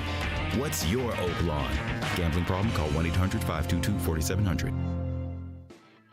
Hey folks, Trey Johnson here with HJ Trailer Sales in Hot Springs. Spring is coming and everyone is getting ready to get outside. So if you need your trailer serviced or repaired, let us help you out, or you may be needing a trailer to get your golf cart to the golf course, or you need a trailer for work, or if you just need to buy a new trailer for recreational use. Let us help you at HJ Trailer Sales with one of the best service departments in the state. Visit us in Hot Springs or check us out on Facebook or at hjtrailersales.com. If you're loving what you hear on The Zone, you should try our video stream on YouTube, Facebook, and Twitter, or X if you're a nerd. Now, let's get back into The Zone. That might be my favorite comeback ever, Christian. I love that. Don't say X. Don't feed into dum-dums. Dum-dum, I call him. The multi-billionaire guy that Elon Musk. Don't just call it Twitter. What does he say? He changed the name to X. I know. So, I mean, I think, honestly, I think at some point he'll change it back to Twitter. I get it. Maybe he won't. Well, isn't the domain still Twitter? Yes. When you type in Twitter, it still goes to that. I'm sure if you go x.com, it goes to x.com. Even if you put in Twitter, it still pulls up X. Yeah. All right. I got a couple stories that are actually about female athletes we're going to talk about in a bit, but right now we're going to focus on close-to-home female athletes. That is the Little Rock Central Tiger girls who are in the state championship. For the first, honestly, if just like Clark Griswold once said, if I woke up with my head stapled to the carpet, I couldn't have been more surprised when I read that they'd never been to the finals before. But their head coach, Marlon Williams, has directed them there, and they're going to get a third crack at Conway this weekend in the state championships. Coach Marlon Williams joining us on the Brandon Moving and Storage Hotline. Coach, great to have you with us. Congratulations on the season and the huge opportunity. How are you? All right, thank you. Appreciate y'all having me. Yeah, I'm really excited. Really excited about the opportunity to get a chance to play Conway in the championship game on Friday. I don't have a lot of background on Little Rock Central girls basketball, Coach, but it was shocking to me that they had never made a final. When you found that out, was that surprising to you? Yes, sir. I mean, with the rich history we have here at Central, with all our athletic programs, I was surprised. But that was one of the things that was very appealing when I got this job, to be able to have opportunity to do that. So tell everybody about your background. DJ was talking about your time in Conway and coaching at different levels and all the experience you've had. How'd you get to this point as a head coach? Man, it's been a journey. I'm a third generation coach. My dad coached, his twin brother coached, and I've been around it all my life. And I coached at England High School for a couple of years. I think in 2000, 2001, 2002. And then I finally ended up going to Conway, and I was just an elementary PE teacher. And I was just coaching boys and girls club basketball. Then it kind of morphed into AAU, and coached every level, both genders. And then ended up getting a junior high job at Conway Blue, and being really successful at that. And just was patient and did my work, did my business, and here I am. What year is this? It all morphed into. Sorry, Coach. What year is this for you at Central? This is year 4. Okay. DJ, get some. I'm sorry. Yeah. What's been the most challenging part? I would say coaching in today's game opposed to when you first started 18 years ago. And you got a lot of athletes now looking at NIL stuff and opportunities. Are they too focused on what's next instead of focusing on their career now? And what's summer look like? Are they traveling all the time? Are you able to get your team together at all in the summer to try to compete for a state title each and every year? Is that difficult nowadays? Yes, sir. All that's difficult. But, that's kind of part of the process, and you kind of got to adapt to it. But, yes, being here in Little Rock, there's a lot of kids that play a lot of basketball. You got, all types of AAU teams, and, a lot of those guys and ladies do a good job. So, our kids are always out and busy, and we're okay with that, okay with them getting out playing, and I always tell them, where they Central Tiger stuff whenever they get a chance, so people can see it, and then we just kind of work around that. We try to work out schedules where in the summer, it's a lot more skill development, and we try to do a couple of team camps here or there, but most of them playing a lot, so we don't want to wear them out, burn them out. So we work with who's here and kind of go from there. Are you from Brinkley? I'm from Brinkley, Arkansas. Oh, my gosh. I'm looking up your Facebook page right now. We hoop against each other at the athletic club. Oh, I used to go play back in the day. Dude's a baller. He can hoop now. That's all right. All right, now I know who I'm talking to. That's awesome, Coach. I'll say this, too. Back when I played, and Justin, I'm sure, too, in high school, I played every sport. Basketball, football, track and field. I would have played soccer if I knew how to play soccer. Nowadays, you see a lot of one-sport athletes. What do you think about that? I'm like you. I grew up playing every sport. Like I said, I was a coach's kid, so playing every sport is just kind of what you did. But now, with everybody's kind of getting so advanced at all these different sports, and I don't know if it's anybody's fault per se, but if you're playing over here and you're missing out over here, it kind of puts you in a tough spot because people are getting so good so fast with all the resources that we have now. I think that's kind of what's taking over. Coach, let me ask you about the semifinal to get here. You're playing on the opposing team's home court and able to knock off North Little Rock. You guys had to be sky high, and I read a comment that you said it was a good thing you guys had a little downtime so you could sort of refocus. How would that feel to win, not only to beat North Little Rock, but to do it there? Yeah, that was awesome. North Little Rock they've been really good for a long time, and we could never get over that hump with them, and that was a very motivating factor for us, as a program and our kids, and we next door neighbors, so everybody knows everybody, so it really takes makes it for a big deal because of that. So, but yeah, we was excited, and then on their home floor, that's even bigger deal. So. And playing now a conference foe for the third time this year, and obviously things went way better the second time around with Conway than the first time. Did you learn some things, and can you keep that trend going where you can make up a few more points and maybe get yourself a win in the third time around? Yeah, the first time we played them, we had a few snow days, and so we couldn't really get to practice. I'm not making that an excuse or anything because they did a great job, but it made it a little tougher. But the second go around, we were a little bit more prepared. But they, they're a good program, so they found a way to win. And so hopefully this time we can put together a good game plan and make something happen there. So we're excited about it. We got about a minute left here. I want to ask you about the boys being there too. 3 schools have their boys and girls there together. Just curious about your relationship with Coach Ross and also what you think that environment will be like. There's a lot of proud Central alums around the state and the country who I'm sure will be packing into the arena this weekend for that. That's got to be a pretty cool thing to be a part of. How do you think that'll go? And that might be one of the most exciting parts to me. Just all us. Coach Ross is awesome. His staff and our staff, we do. We work well together. And we all here. Central. Our gym is not the biggest gym in the state by no means, but so we all here working together a lot, and sometimes we even share the court, at the same time on a few occasions. But wow. So we are definitely excited for them, and they're excited for us likewise. So it makes for a good environment here just for our overall school. Our football team, they've had their struggles or whatever, but Coach Robson's doing a great job of starting to get them going, and volleyball and swim and wrestling. And we all always in the gym crossing paths. So everybody is everybody's excited, and everybody's trying to will us to a state championship. So it's awesome around here. Coach, we got to run. Good luck to you. Thank you for the time so much. We'll see you down in Hot Springs. Yes, sir. Thank y'all for your time. Appreciate it. You bet. Marlon Williams over Little Rock Central. For the new Antique Brick Outdoors. That's right. Antique Brick Outdoors has gone through a rebranding along with a warehouse move, so we have got to liquidate our overstocked inventory, which means huge savings for you. In fact, the biggest ever, 60 to 90% off retail pricing. We're talking sofas, rockers, dining, chase lounges, side tables, accessories, pillows, artwork. It all has to go. It's happening March 13th through the 16th from 8 a.m. till 5 at Antique Brick Outdoors, 1609 East 9th Street. After I drop the kids off, I have to run across town for a meeting, hit the gym during lunch. Jake has soccer tonight, and Emily has gymnastics? Oh, did I turn on the crock pot this morning?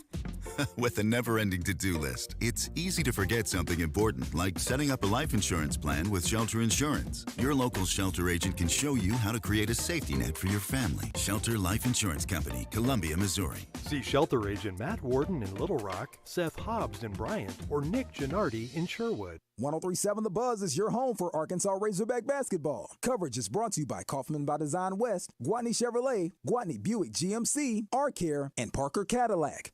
ESPN and The Buzz gives you the complete sports and entertainment package. I love that game. 103.7 The Buzz, KABZ Little Rock.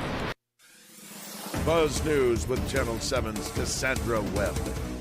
There was a ballot mix-up in Pulaski County early Tuesday morning when some ballots were sent to the wrong location. The delivery error was detected early after ballots were taken to Sylvan Hills Community Church in Sherwood instead of Sylvan Hills United Methodist Church. Those who showed up to the correct location to vote were given the option to cast their ballots using an express vote machine utilized during early voting. There were no reports of anyone having to use the incorrectly delivered ballots. Sherwood's election coordinator says the ballots were delivered to the correct location by 8 a.m. 2 seats were up for grabs in the Arkansas Supreme Court. Position 2 became vacant when Justice Robin Wynn died last year. The winner in that race is Supreme Court Associate Justice Courtney Hudson with nearly 187,000 votes. Her opponent, Judge Carlton Jones, finished with nearly 124,000 votes. For more news and weather, download our free KATV News and Weather apps. From the Channel 7 Newsroom, I'm Cassandra Webb.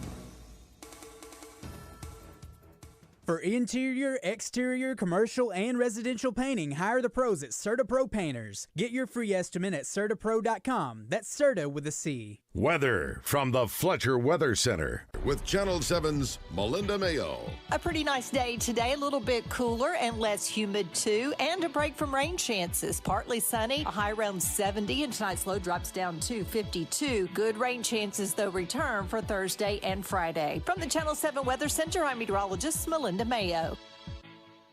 Fletcher Dodge wants to buy your car. We'll buy any make or model, and we'll pay you more than anyone else. Please, turn your old car into cash at Fletcher Dodge in Sherwood. Tackle your outdoor projects with Greenway Equipment's Lawn Patrol Package. Handling is effortless with the John Deere 1023E's twin touch foot controls with a hydrostatic transmission and four-wheel drive with power steering. The 60D Drive-Over Auto Connect belly mower makes mowing easy, and the 120R Quick Park Loader is perfect for dirt moving and mulching projects. With 0% APR for 84 months and a 6-year powertrain warranty, it's a deal you can't miss. For more information, head to your local Greenway or visit gogreenway.com. With approved credit, see dealer for details. Roger Scott here. Let me remind you about my friends at Alcoa Community Federal Credit Union. They have some of the most aggressive auto loan rates for Buzz listeners in Saline, Grant, Garland, Hot Spring, and Perry counties. Easy access to Alcoa's team of loan officers online, by phone or in person at Alcoa Community Federal Credit Union's 2 locations in Benton and Sheridan, and apply online at alcoacommunityfcu.org.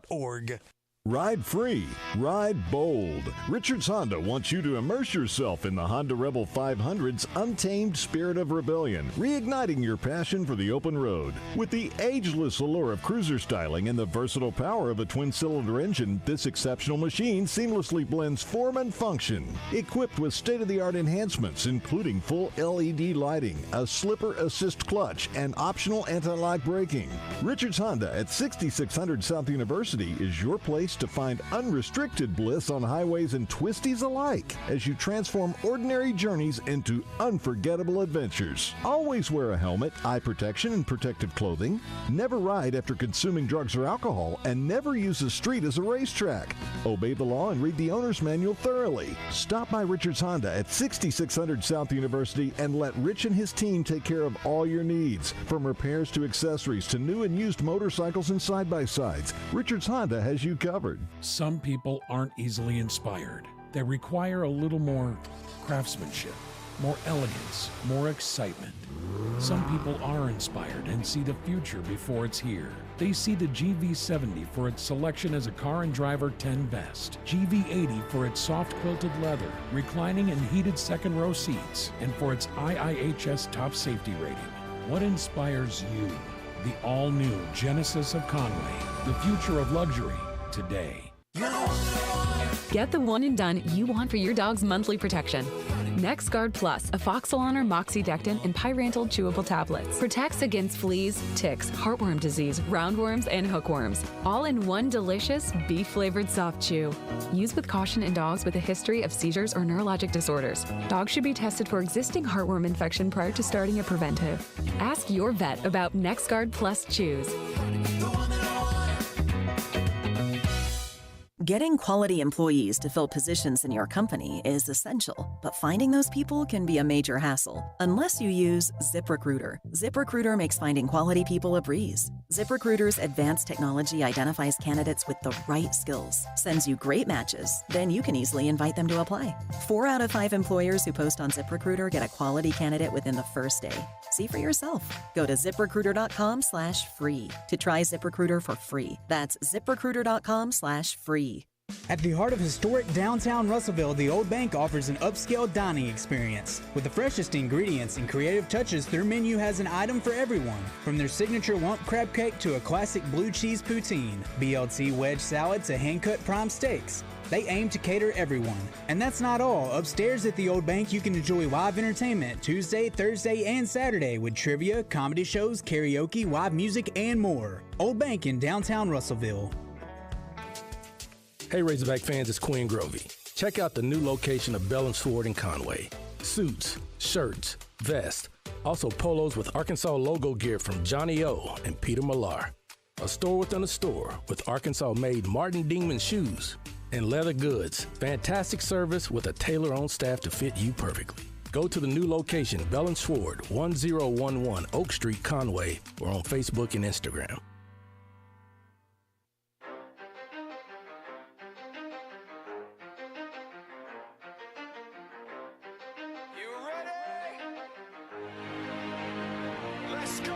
You're in the zone, coming to you live from the Oaklawn Hot Springs Studio. Oaklawn, Arkansas's only casino resort. Now, here's Justin Acri and DJ Williams on the Buzz Radio Network. This is 10% luck, 20% skill, 15% concentrated power of will, 5% pleasure, 50% pain, 100% reason to remember the name. Like, he doesn't need his name up in lights, he just wants to be heard, whether it's the beat of the mic.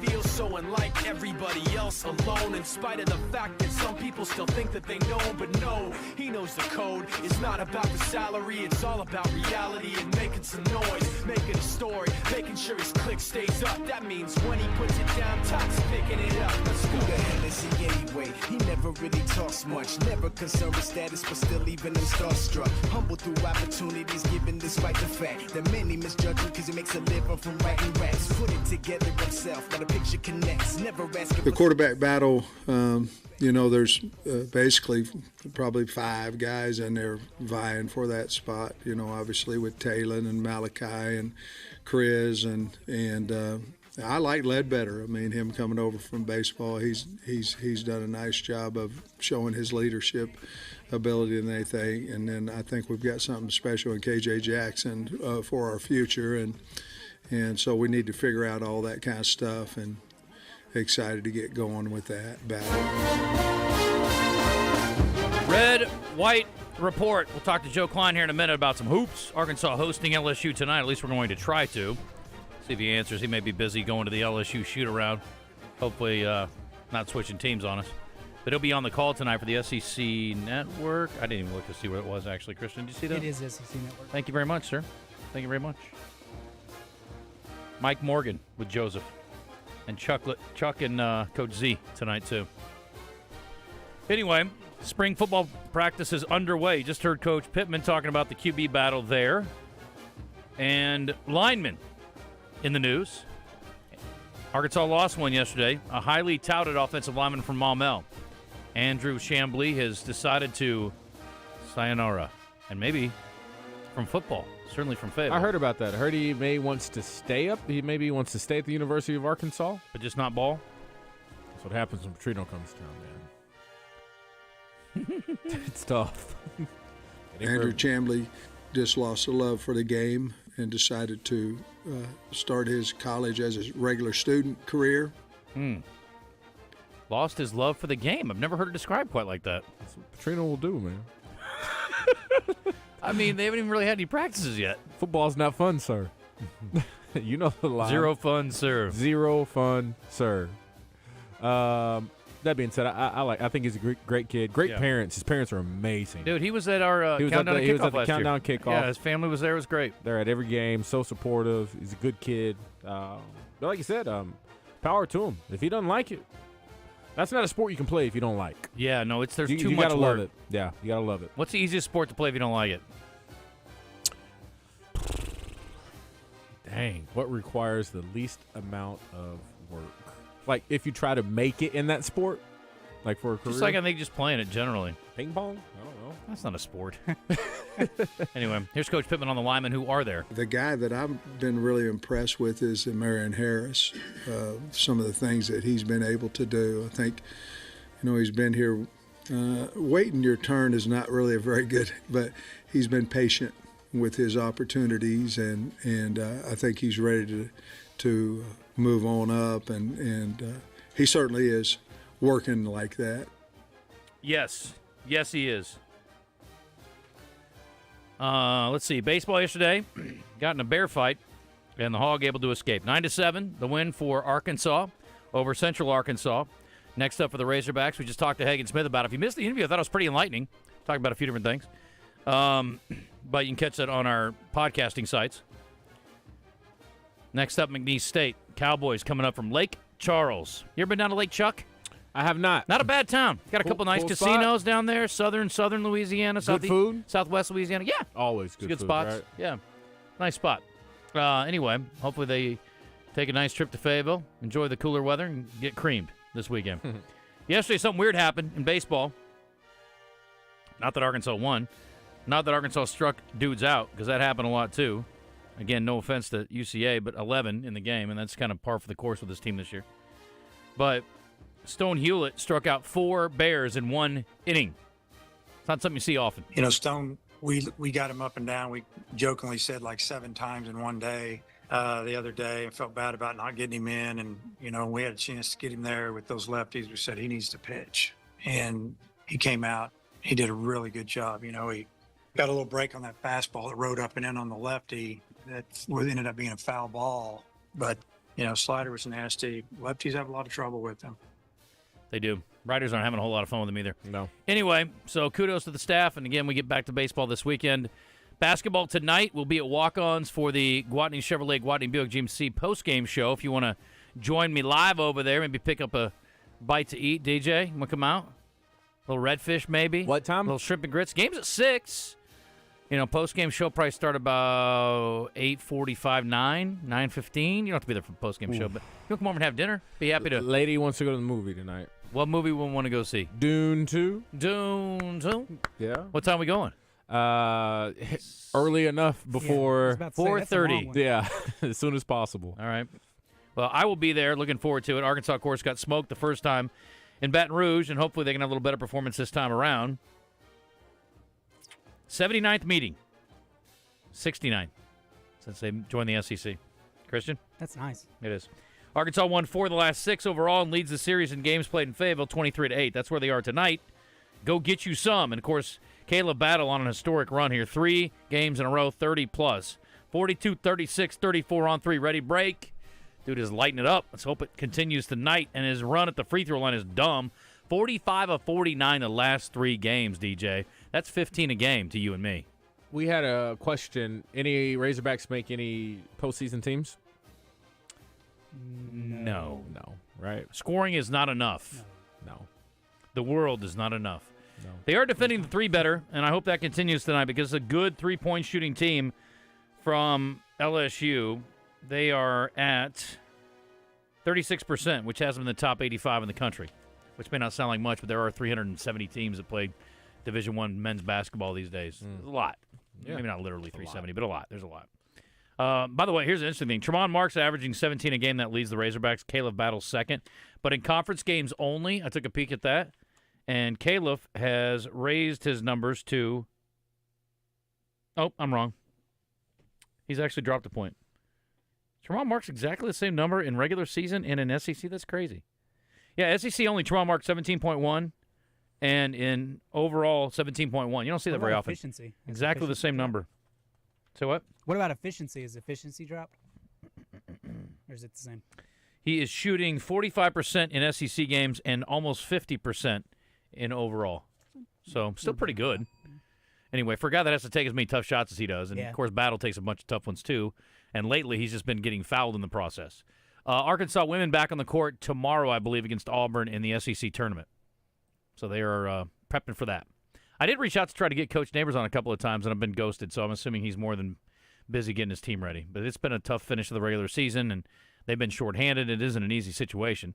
Hopefully they can get a win or 2 in the conference tournament and try to maybe play their way into the postseason. I don't know how that all works. But bottom of the hour, we're going to talk to Matt Hall. He's the head coach at CAC. That's Central Arkansas Christian.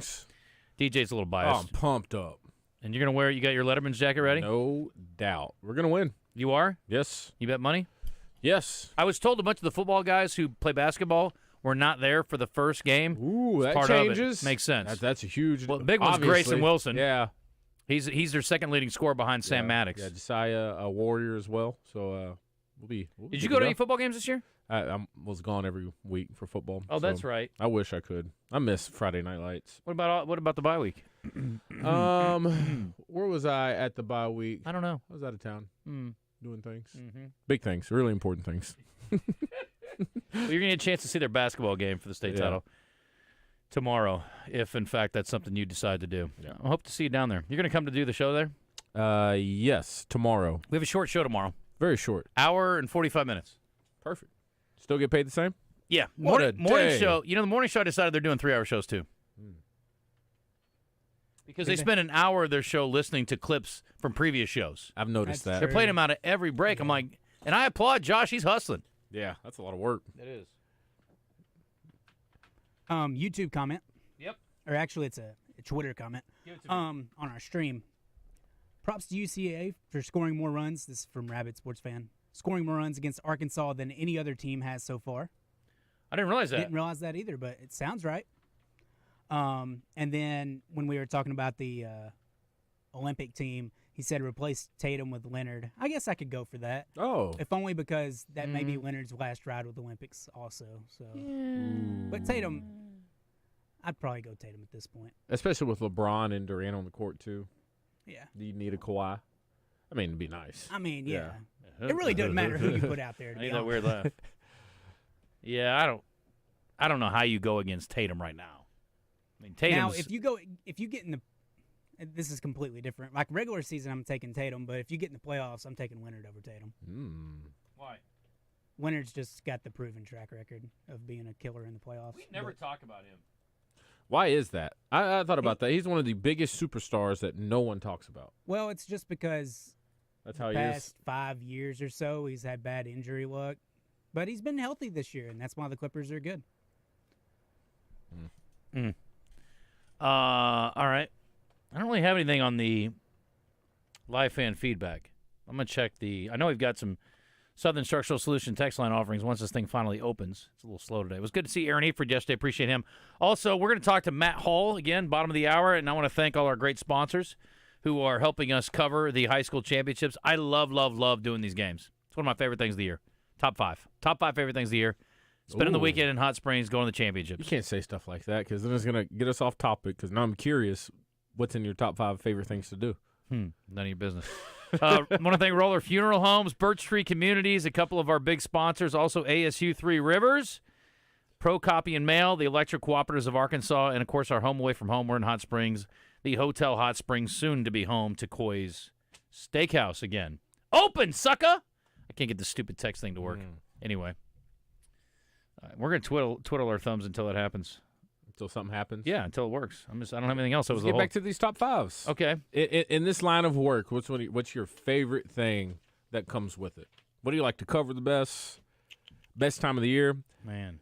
I honestly think it's going to be football season. Yeah, I can't wait for that. We can talk about it every day. Is that what y'all do? Every day? Every day. Every day. Yeah. So much to talk about. I hope you will, because that's what we do for sure. Yeah.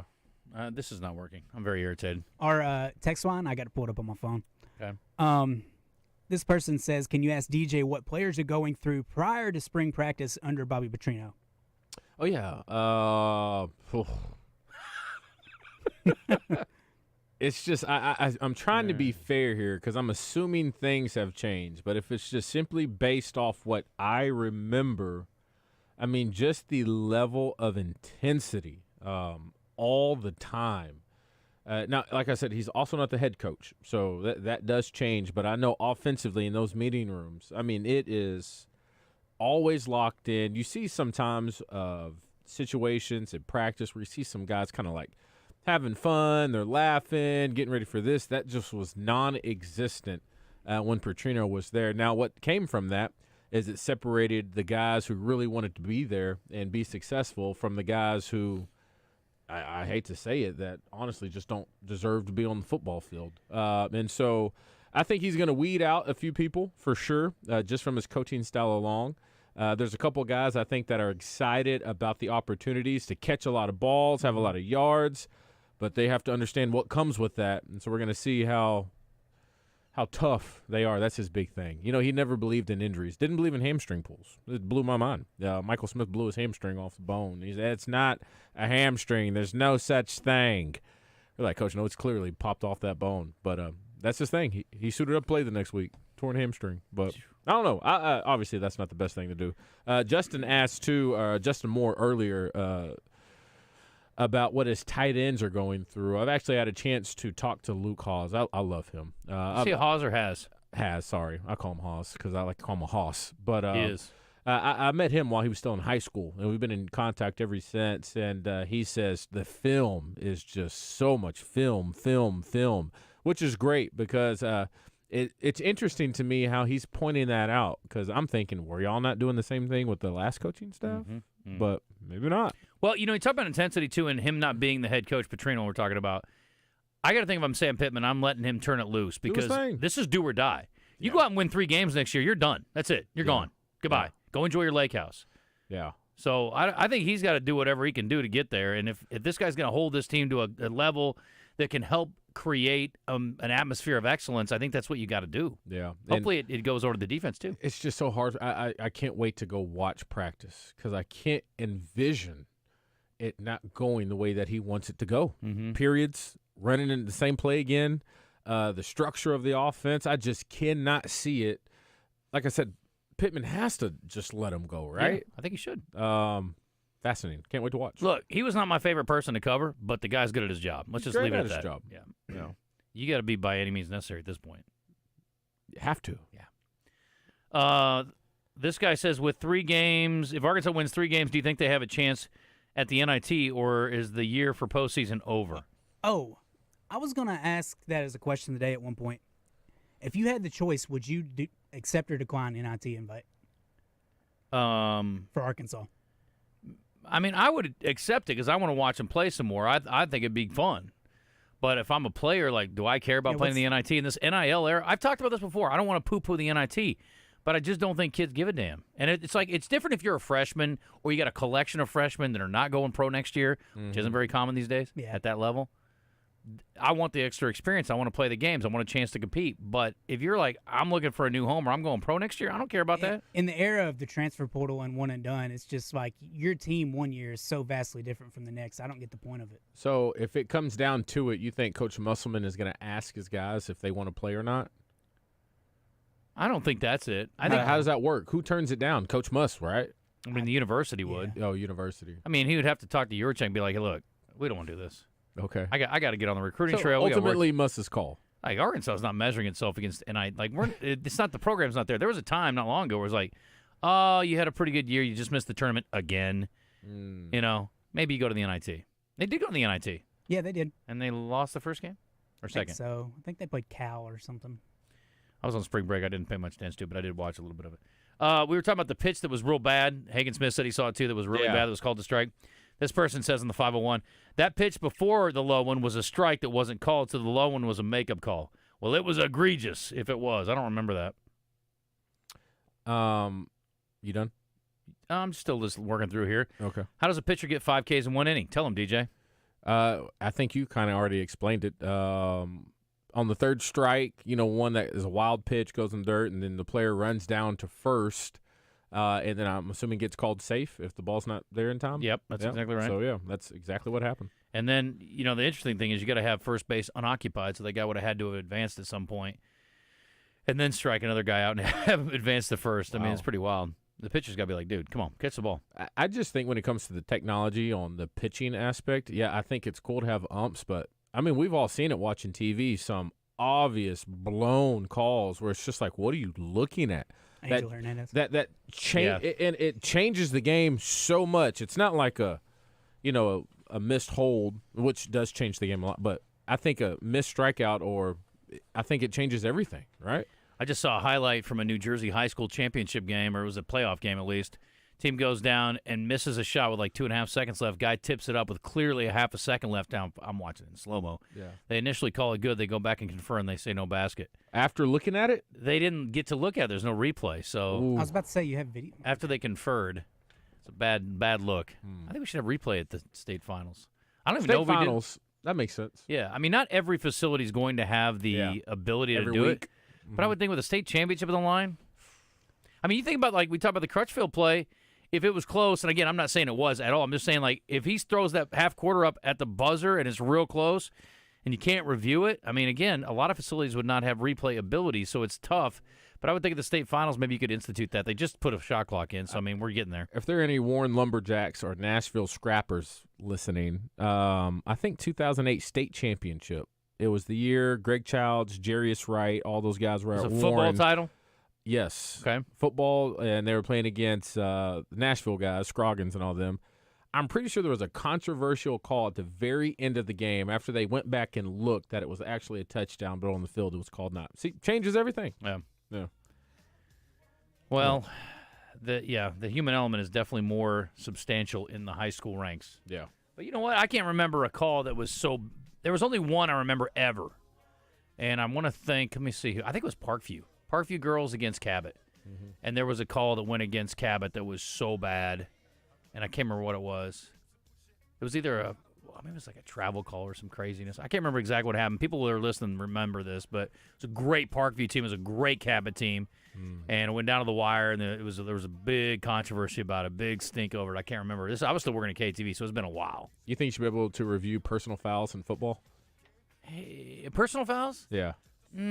Go back to Arkansas 2009 against Florida. Yeah. Malcolm Shepard. What is going on? Yeah, I don't know. I mean, that's one where That changes things. I just think, I don't know about that. It's too much. Yeah, maybe Slows so. the game down too much. Yeah, I think so. But you don't see those called. That was a weird one because you don't see that called unless it's pretty egregious usually. That was bad. That was Bologna. It's the worst call I've ever seen. It was pretty terrible. You'll make a good call. Head over to Cash for dinner or lunch. See? That was just a natural reaction from DJ. He can't even help himself. No. Oh. You could, but you choose not to. If you want to throw a special event there, that is the place. It is a great spot to do it. It's the ultimate choice for any upcoming private event. They got the big room, holds up to 150 upstairs, indoor, outdoor, and it's perfect time of year for that. Or the smaller room that holds around 30. So if you're looking for a space in downtown to hold a special event, again, private dinner, you got a Kleine event, anything else you want to do, whatever it is, rehearsal dinner, or even start booking your holiday parties. I mean, it is March, folks. It'll be here before you know it. Go ahead and snatch it up. I can't believe it's March already. It's crazy.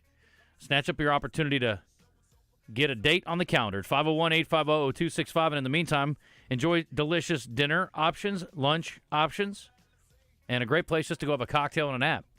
Oh, yeah, sitting there overlooking the river market, and it comes with free valet parking. Forget it. It's beautiful. It's awesome. Go see our friends at Cash in downtown Little Rock, online at CACHE, littlerock.com, or 501-850-0265. It's 1128. Matt Hall, head coach of the Central Arkansas Christian Mustangs, on the other side. Now everybody talking about us. I ain't giving up the very one that taught us all to cuss. Come on, tell me how you want it. How do you want it? Coach Matt Zimmerman joins Randy and Rick on Drive Time Sports each week to talk all things college hoops, courtesy of the DHR Group of Sonic Drive-Ins.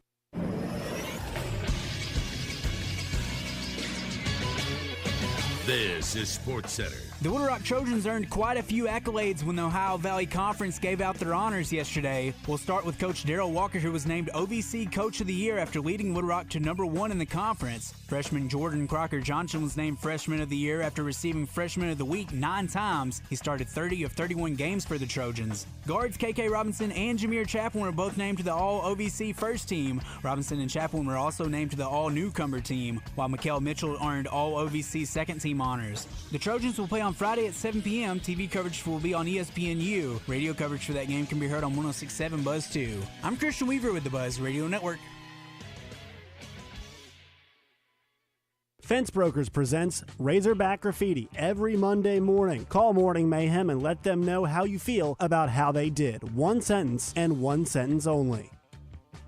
It's time once again to rock the block with the 3rd Street Merchants Association St. Patrick's Day Block Party. Come join us Saturday, March 16th for a day full of fun and libations. With the help of the Downtown Little Rock Partnership, all the fun begins at 1 o'clock with beer tents, local vendors, step dancers, and the Carla Case Band outside, and the Dead Kilt Society inside on the Jameson Music stages. So bring a valid ID, and maybe you'll find your pot of gold at our end of the rainbow. Roger, did you know that Oaklawn Sports is the mobile app that lets you bet anywhere in Arkansas? Anywhere, so I can bet the over when I'm in Dover. Indeed you can. I can take the underdog in Dogtown. Absolutely. You're telling me I can bet on the pigskin in Piggott? Yep. Hoops in Humnoke, baseball in Bauxite, long shots in Lavanka? All of the above. Anywhere, huh? Anywhere. Nice. Easy to use and even easier to fund. Bet with confidence. Bet with Oaklawn Sports. Gambling problem? Call 1-800-522-4700. After I drop the kids off, I have to run across town for a meeting, hit the gym during lunch. Jake has soccer tonight, and Emily has gymnastics? Oh, did I turn on the crock pot this morning? With a never-ending to-do list, it's easy to forget something important, like setting up a life insurance plan with Shelter Insurance. Your local Shelter agent can show you how to create a safety net for your family. Shelter Life Insurance Company, Columbia, Missouri. See Shelter agent Dan Cook in North Little Rock, Becky Bradley in Sherwood, or Angie Collins in Heber Springs today. Fellas, if you've been feeling tired and grumpy, noticed a lack of motivation and drive, you may have low T. Low testosterone levels can cause weight gain, loss of muscle mass, and so much more. I recommend Low T T Center. That's where I got my levels tested. They make it quick. It's easy to get your levels checked, and it's only $25. And with their on-site lab, you'll get results back in about 25 minutes. Most insurance is accepted for treatment. Go to lowtcenter.com now to book your appointment online. Low T Center, reinventing men's healthcare. Welcome back in the zone. Get into the show by texting us on the Southern Structural Solutions text line at 501-661-1037 or message us on our live fan feedback. There was a girl I knew. She said she cared about me. She tried to make my Segment brought to you part by our friends at Gwatney Chevrolet. We're about to head over to Mustang Mountain. Woo! Talk to Coach Hall about the CAC Mustangs' appearance in the state championship game, taking on Bergman. Oh, yeah, it's a battle to the finish. I sent a note to Coach last night. He texted me right back. He was hyped. He's ready. He's excited. How could you not be? He's a killer, man. He's played in one of the greatest environments in America. I'll take Rhodes Fieldhouse against just about any environment in America. Right? I've been there. I did it before I even knew you. Awesome, man. You were a baby when I was going to Rhodes Fieldhouse. Yeah, having a good time. Now, anyway. But this segment brought to you by our friends over at Gwatney Chevrolet. You want a great experience? I mean, a thing that, like, equals going to a state title game? What? Getting a great deal on a vehicle and driving that lot with a big smile on your face. That new car smell? Buddy, you know this. Oh, come on. By the way, there will be another beautiful gray Silverado on the lot today because I'm going over there to swap out. We're going to meet the Employee of the Month today, and I've gotten so many compliments on this truck. It is a good-looking ride, too. So you got something to haul? You got something you want to just cruise around in style? That's the thing. Trucks of today are different, man. That's it. You felt good in it. Yeah. Compliments. Once I climbed all the way up in there as a little guy, it was pretty comfy. I almost felt like a real man. It was the Silverado. Didn't you say for that month of February they were doing a 2.9% interest, and then they said it went so well they're going to run it back? Carry it over, baby. Oh. Yeah. Yep, they're going to do it again. That's it. Gwatney Chevrolet. It's the Gregory Street exit in Jacksonville. And you pop out there this afternoon, I might be out there. Say hi. Oh, yeah? Man, if you're looking for that truck, I won't be there till after 3. But anyway, go out there and see him today in Jacksonville. And you can go online at GwatneyChevrolet.com and see their entire selection of vehicles. All right, DJ, I told you this the other day. So it's funny, like, as I get older, and I still feel like a young man, but I'm old. Yeah. I mean, I covered you in high school, right? In high school, dude. It's wild, right? I covered Matt Hall when he was in college. Yeah. At Harding. I've only been to a couple games at Rhodes, but it is mind blowing when he was playing for Jeff Morgan back in the day. And I was like, what is happening in this Quonset hut? It is crazy in here. Yeah. And it's a great environment. So he is now the head coach at CAC, and he is expecting a great environment this weekend. In fact, tomorrow is when the 3A title games are played. Girls first. Bergman girls are in that. And the Bergman boys are in the finals, too. So the whole town's going to be there. For them. Yeah, no doubt. It's not good for them. Well, we'll see. Can I tell you the first time I met Matt Hall? Go ahead. Guess where it was? Mustang Mountain. Let's go. Coach Swift. Yeah. You know that guy. Uh-huh. Jonesboro. He was coaching a little Wesley? He's coaching the is that what you call him? No. he was coaching a little AAU team I was on with the Wings, and he said, we were being soft, and he brought some dudes up to play us, to scrimmage us. Okay. And walks this taller-ish white dude. I was like, oh, that's nothing. All right. Buddy. He started jumping. He's a different dude. He was a dog. I've never seen anything like it. Yep. And lo and behold, now he's back at Mustang Mountain, head coach. No doubt. Coach is joining us now on the Brandon Moving and Storage Hotline. Coach, welcome. How are you? I'm doing great, man. I appreciate you guys having me. Look, I don't know how many interviews you're going to do before the game, but you're not going to get an intro like that again. No, that's it. Never. That's the best one ever. All right, so I want to know about your journey. I mean, I haven't kept up with, like, the coaching. There's so many things going on in our world with things we're covering college-wise and professional sports. And what's been your path from your days at Harding to where you are today? Yeah, so I started out actually coaching girls at Jackson Christian over in Jackson, Tennessee. I did that for a year, and then I moved back to Little Rock and was running an AAU program for Jeff Fox. And I did that for several years. And then actually I coached a couple years at CAC. I think that was 13-14 and 14-15. And then from there I went to Russellville as the head coach for 3 years, and I think this is my 5th or 6th year back at CAC. So kind of been a whirlwind journey, but I'm glad to be a part of Mustang Mountain. What were the expectations for this team going into the season? Were you talking state title? Oh, yeah. I mean, we've had this year circled on our calendar for several years. I mean, we knew this group was going to be special. I mean, we returned 8 of our top 9 guys from last year's team that made a quarterfinal run, and Dumas beat us in overtime last year. And I mean, from the moment that game was over, we had big plans for this year. Well, you got sweet revenge against them in the semis. Tell me about the 50-48 game, and there was kind of I don't want to call it viral, but I mean there was a video going around of the last moments of the game where you guys get a great offensive rebound and get the stick back and then survive a last-second heat. But walk me through the last moments of the Dumas victory and the sort of the revenge game. Yeah, that ending was wild. I've never had a moment in sports where I just felt like time stopped, but when we scored, and I don't know how well you could see it on the video, but that half-court shot was about 6 inches from being net. Mm-hmm. I mean, it was dead on line. It hit the top of the front of the rim. Oof. The buzzer goes off, and, man, it just like I said, it felt like time stopped. I couldn't hear the crowd screaming. Me and our senior guard, Sam Maddox, just kind of stood there staring at each other for about 4 seconds, and then the madness happened. Mm-hmm. It was a special moment for those boys. Coach, I've known Sam since he was a wee lad, and that was a long time ago. He's a lot taller than I am now. He's got a great family. He's had a great senior season, and obviously most of our listeners are familiar with Grayson Wilson because of his recruitment as a football player at Arkansas. But those two guys hooked up on that final play. Just kind of give me the key guys. Just give me kind of a breakdown on them, and then who else are your key guys going into the final? Yeah, Sam and Grayson are, they're two of our dudes. I mean, they were both All-State players last year. They're All-State players again this year. Deuce Williams, our point guard, does tremendous things for us. I mean, he's nearly had a triple-double 6 or 8 times this year.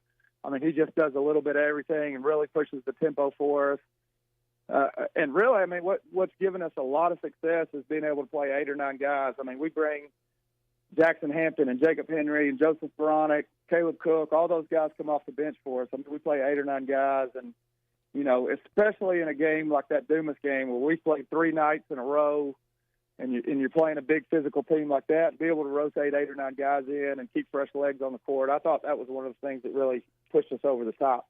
Coach, playing Bergman the first time, it might as well have been a different season. It was a long time ago, and it was pointed out to us you didn't have your football guys there, and there's some key guys there certainly, but anything to glean from that you could learn to use the second time around? Yeah, I just think it's good that we've been on the floor with them, and our guys have obviously played against them and kind of know what their tendencies are, and it's just, being on the court with somebody is so much different than watching them on film. So sometimes film lies to you when you watch people on film. You don't realize how big they are, and Bergman's got 2 bigs on the back line that are big and physical, so our guys just being able to compete against them early in the year, I think, is going to give them confidence. Number one, we made it a competitive game without our football guys. So I think that's a great thing for us. In a lot of areas where you play postseason, especially in basketball, if you lose, you're done. In the way it's set up in high school in Arkansas, in the district and the other the regionals, I guess you can still lose a game and continue on. You guys had a couple of stumbles along the way. Is that correct? We did, yeah. We ran conference, went 14-0 in conference, made it to the district finals, and lost to a Lamar team that was really good. I mean, made it to the semis. But like I told our guys, I mean, we had won 20 games in a row. We hadn't faced any kind of adversity since mid-November. I thought that was I hate losing, right? But I thought that was a beneficial loss for us. It kind of reset everything for us.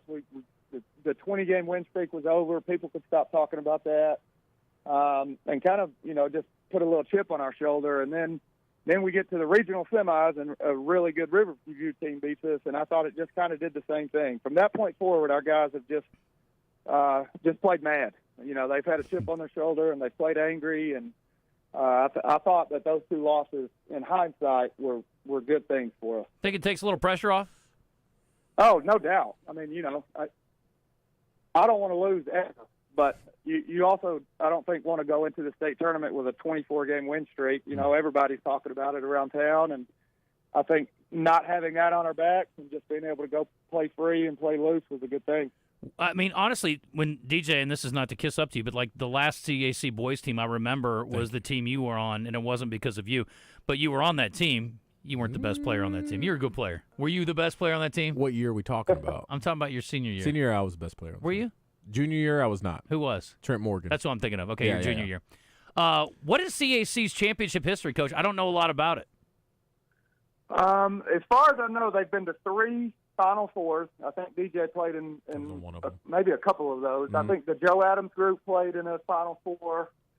And then this is the first state championship in boys basketball history. That's wild. Okay, we just talked to the coach from Little Rock, the girls coach in the Central, and they've never been to the finals before either, which blows my mind.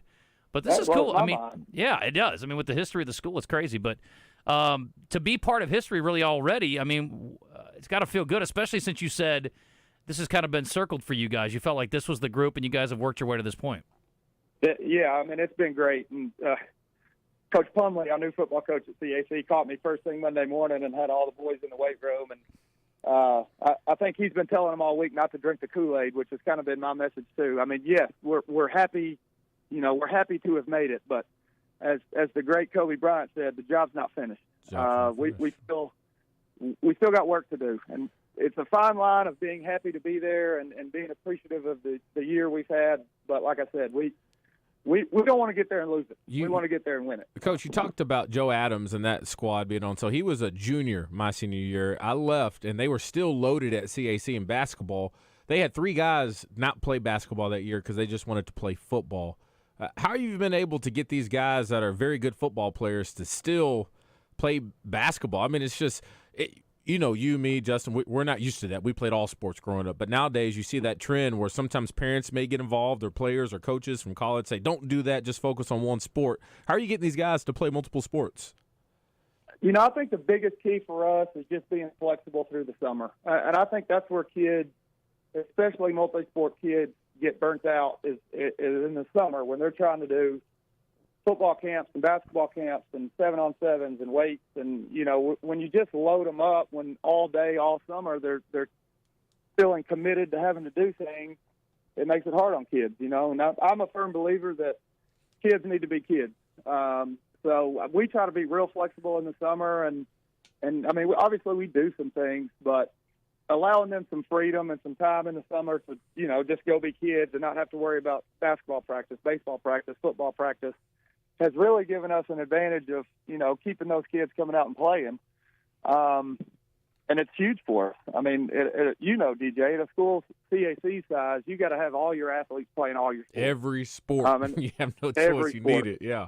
Yeah, and that's one of the things that our administration has done a great job stressing is just, you know, we got to rally around everybody, you know, and these boys are going to play in a state championship game Thursday at 1:45, and 3 or 4 of them are going to start on the baseball team Friday. I'm about to hit a smelling That's salt. the way it happens. I love that. That's pretty cool. Talking to Matt Hall again, CAC head coach, and again taking the Mustangs to their first ever state title. When I texted you yesterday, we were talking about environments, and obviously you played in one of the elite college environments at Harding. And then we started talking about what's going to happen this weekend. And certainly it's a short drive relatively for CAC fans, a little further for Bergman. But Bergman has the girls in their final before the boys' final. And a lot of coaches would say, oh, man, that stinks. They're going to be the whole city's going to be there. But not you. You're excited about it. Oh, I mean, this is what you live for. I mean, if you make a state championship, you want it. You want all the experiences. And we know Bergman's going to pack it out. And, I mean, we pretty much are just dismissing school at 11:30 tomorrow. We're not actually dismissing, but kids are just able to check out with no penalties as far as absences or anything goes. So look, Mustang Mountain's going to show up. We know Bergman's going to be there. Me and Bo Martin, the coach at Bergman, actually grew up together for some time in D-Queen. So there's going to be a huge D-Queen crowd there. I mean, it's going to be fun. Tell me about that. Tell me about the background with you two. I didn't know about this. Yeah, so his dad, Lyndall, was a long-time basketball coach and was actually coaching in D-Queen when me and Bo, I can't remember how we were, probably 10 years old or so. So, I mean, me and Bo have been friends since we were little boys. So, and I can't speak to how much I respect Bo and the way he coaches and the way he treats his kids. I mean, he's a phenomenal leader of young men, and, you know, we need more like Bo in the sport. So being able to compete against a guy we've known since we were little boys is going to be a lot of fun. How many times have y'all played one-on-one? He probably didn't want me to talk about us playing one-on-one. Fair enough. What are your recollections of a high school DJ Williams?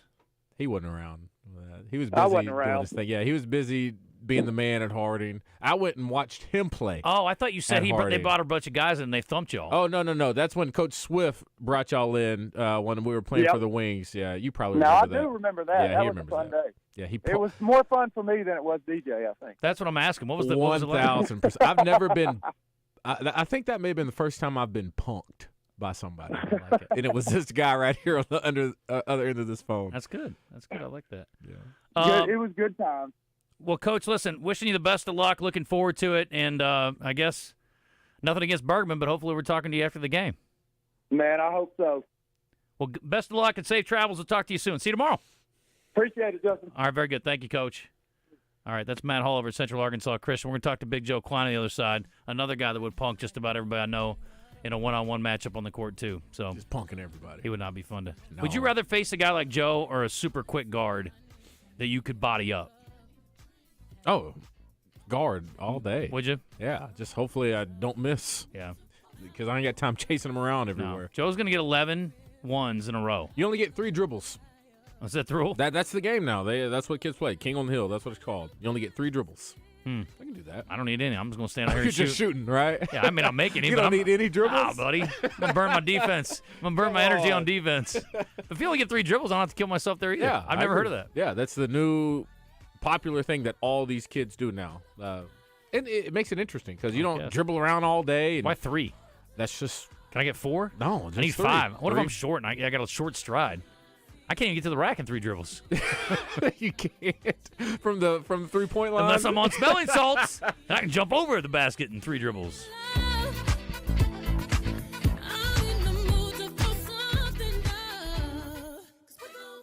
It's the Central Arkansas Karting Complex, 49 Ricky Bobby Way in Bologna. Adult, cadet, and 2-seater race karts that go up to 50 miles per hour. The track has 14 turns and nearly a mile long. It's time to go racing at the Central Arkansas Karting Complex in Bologna. The king of Arkansas sports talk, Randy Rainwater for Bet Saracen. There's big news in the mobile sports betting business. Bet Saracen was just named the 15th largest sports book in America. That's because our Kansans like to do business with a winner. Find all your winners on Bet Saracen. Download it today and look for my RR prop bet specials. I pick them, you win them. Bet Saracen is Arkansas's favorite sports wagering app. Gambling problem? Call 800-522-4700. If there's anything green in your yard right now, it's probably a weed, and you need to do something about it. Weed control and fertilization service from Sanders Ground Essentials is easier and less expensive than doing nothing or trying to do it yourself. I did that one time and almost killed my yard. Sanders Ground Essentials saves you time and money and makes your yard the envy of the neighborhood. Don't wait. Do it now. Call Sanders Ground Essentials and get started with Sanders Ground Essentials Weed Control program, servicing all of Central Arkansas, including Cabot and Jacksonville. On the web at sandersground.com. Let's get growing. Justin Acri here, and I can tell you, I know a few things about radio, and I can probably talk you through a football game, but I really don't know anything about much of anything else. CertaPro Painters does, though, and that's the company I always use when I need a project done at my house. I've used them for over a decade for a number of different projects, inside and outside, and I don't care if you're a painting expert, CertaPro's here to help and make the process as awesome as it can be for you. So get CertaPro on your project soon. You can schedule your free estimate at CertaPro.com. That's Certa with a C. Each CertaPro Painters business is independently owned and operated. When it comes to painting, do what I do. Trust CertaPro. This is the Pigskin Preacher, bringing you the word. The good book advises us to make it your ambition to lead a quiet life, minding your own business. Susan Cain has written a wonderful book titled Quiet, The Power of Introverts in a World That Can't Stop Talking. All of us would benefit from the value of silence and solitude, and in cultivating the gifts we were born with. When we work on living the quiet life, new vistas of perspective and understanding will emerge. When you come into one of Doublebee's 34 locations in Arkansas, you'll receive a warm greeting of welcome to Doublebee's. We are here for you, ready to help lighten the load that you are under. Doublebee's. It's where you gas it, grab it, and go. That's Doublebee's. Connor has cash. Once again, Connor has cash at the Pickles Gap Weapon Shack in Conway. Connor will buy your used weapon, or he will buy your entire collection. Once again, Connor has cash, and he wants to buy your used weapons at the Pickles Gap Weapon Shack, Highway 65 North in Conway. For me, the sun rises and sets with it. The Zone. Yeah.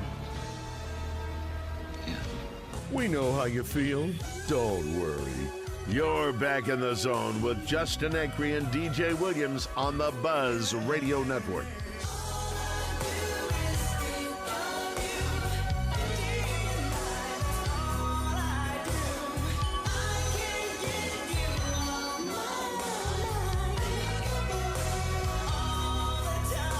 All right, let's head up to the hill. That's where Joe Kleine is walking around today. Getting ready for the broadcast tonight with Mike Morgan on the SEC Network. You want to hear Chuck and Code Z? That's on the Buzz. 6 o'clock tip, 5:30 pregame. You know, we were excited, DJ, because tomorrow not only do we get to carry high school championship games on the Buzz, but we also get a shortened show. Happens about 4 times a year. That's it? Randy Rainwater gets every third show shortened. He is living the dream. How's that happen? Because Razorback baseball, Razorback basketball, they all start earlier than 7. So he's like, and I've only been here for an hour. Goodbye. Yeah, he's got the deal, man. So, anyway, pretty commonplace. Big Joe is up in Fayetteville. We're going to hear from him in mere moments, but there is a special introduction for him, thanks to Christian. Joe Kleine is a man of many talents. Color commentary. The star gets rid of it. Reese the heave. Oh, it's good! Check. Cheerleading. Jump, Joe, jump. Get up off of your feet. Check. Strong man. We ran the same play, just a little different option. I'm trying to go to the rim. I got the ball in my hand. Next thing I know, I'm grabbing for hands, getting up off the floor. He was a lumberjack or something, dog. He was too strong, dog. Check. Restaurateur. Check. Oh, and he used to play basketball, too. He's bringing these talents to the zone thanks to Corky's Barbecue, making the best barbecue around since 1984. Premier. That's the wizard. That's the wizard at work. Get out of the way. That's all. Hello, Joe. I like the background music. Yeah, that was pretty nice. The little Barry White. Oh, buddy, listen, you play that over for Dana. Yeah. Just saying. Anyway. Turn the TV fire on. Yep. You know. Turn the lights down low. Yep. Get her a Miller Lite, man. We're ready to go, right? Well, the opposite of getting in the mood is if you want to snap her back out of it, just put on a Razorback basketball game this year, Joe. Hopefully tonight goes a little bit better. Arkansas didn't have much success with LSU, but let's be real. I mean, they played quite a bit of a good, at least offensive basketball of late, and Saturday was just downright entertaining. So what do you think? How are they going to beat tonight after the high-scoring loss to Kentucky over the weekend? Yeah, I mean, you know, I think the offense is clicking. It'll be interesting to see, you know, what LSU has in store for Battle. But, you know, you got Mark and Battle getting you around 60 points a game. And, you know, if you get Mitchell 15 to 20, I mean, that's a nice little three-headed monster offensively. And so if they can keep that going, they'll be able to play and stick around with anybody from a scoring standpoint. The thing is, you know, they got to get to where they can just get a few stops in a row to you know, maybe get some separations from some of these teams, because they just really, you know, struggled at that end of the floor. And, you know, LSU hung 95 on them down there in Baton Rouge and called off the dogs with about 4 minutes to go. So, you know, and Will Baker, their post guy, looked like Bill Walton. So, you know, it'll be interesting to see, you know, how it plays out. They've been a good three-point shooting team this year, Joe, statistically speaking. In Arkansas, it looks like, at least statistically, and partially they've been playing some teams that aren't great shooting teams, at least prior to Kentucky. But their defensive numbers been much better against the perimeter. How's LSU been shooting it lately? That's a team that's sort of been a forgotten man for me. I haven't paid a lot of attention to the Tigers. No, they can shoot it. They got some shooters. Ward, Williams, Wright's a good shooter. No, they got guys that can definitely shoot. And Arkansas is really going to have to get out there to them and find them in transition, because Baker, the big guy, I mean, he's a very capable shooter. Made even 4 for 5 against Arkansas the first time. Now, I mean, he's been decent. You know, again, he was Reggie. You know, he was Bill Walton in the post and Reggie Miller from the perimeter the first time we played him. So, I mean, hopefully he won't be that tonight. But he's capable. And so Arkansas is just going to have to. I just think they got, talking to Coach Muss about that first game, he just said we got to give a better effort. And I mean, because again, he said there was just no resistance whatsoever defensively in that first game. So hopefully with a little gas going, a home crowd, senior night, and, you got some offense going, something to get you excited about. Yeah, they'll play a lot better defensively. Well, this LSU team has done some things that Arkansas hasn't been able to do, and that would be beating Kentucky and beating Vanderbilt. Also, they won at South Carolina a few games ago, which is no small feat. So this is a team that's playing pretty decent down the stretch. Well, yeah, and they they've got as they say, you're telling me I've got a chance. I mean, they have a chance if they can win these last two, which they certainly can. You have Arkansas and Missouri, and then they can get into the tournament and win a couple games. You're looking at a 20-win team with a winning record in the SEC, and so that might help them get their net rating up and get them on the bubble a little bit. But yeah, they still have high aspirations to play in the NCAA, so they have a lot to play for. DJ has been hearing a lot of maybe some flames starting to flicker around the smoke related to Eric Musselman. Are you hearing anything up there? I'm assuming you didn't bring it up to him at shoot-around. No, but I think those things are always in play. I mean, DJ, you know this too, Justin. I mean, they're always looking. They've got feelers out for everything, and they're always looking and trying to get a better deal. And I mean, that's been the nature of the beast for a long time. And so, I mean, I'm not saying I've heard nothing that's concrete, credible or concrete. All right. But I mean, whenever you're hearing a lot of the same thing from a lot of different places, there's probably a little truth to it. We got to run. Catch Joe tonight, 6 o'clock tip on the SEC Network with Mike Morgan. Pregame at 5:30 on the Buzz. And Chuck, Joe, I appreciate you. We'll be listening to Chuck and Z and watching you guys tonight as well. So should be good. Hopefully it is. We'll see you next week. Yep. Thank you, guys. All right, buddy. Safe travels. Coming up next hour, Claire from the Arkansas Food Bank Network. Next week. Just making sure you guys are paying attention. Ha! Joe will be here next week, too. Maybe. 103.7 The Buzz is your home for Arkansas Razorback basketball. Coverage is brought to you by Crane Hyundai of Conway, Blackman Auctions, Bell Chevrolet, and Arkansas Scholarship Lottery. Hey, what a fun show, busy show. Craig O'Neal is so good. Oh, my gosh. Now you know he's a legend. Speaking of legends, Tommy Smith with us tomorrow. Another legend's going to be hanging out with Joe Kleine. That's a legend right there. And Melinda Mayo. She's a living legend. And Katie Sunshine? Yes.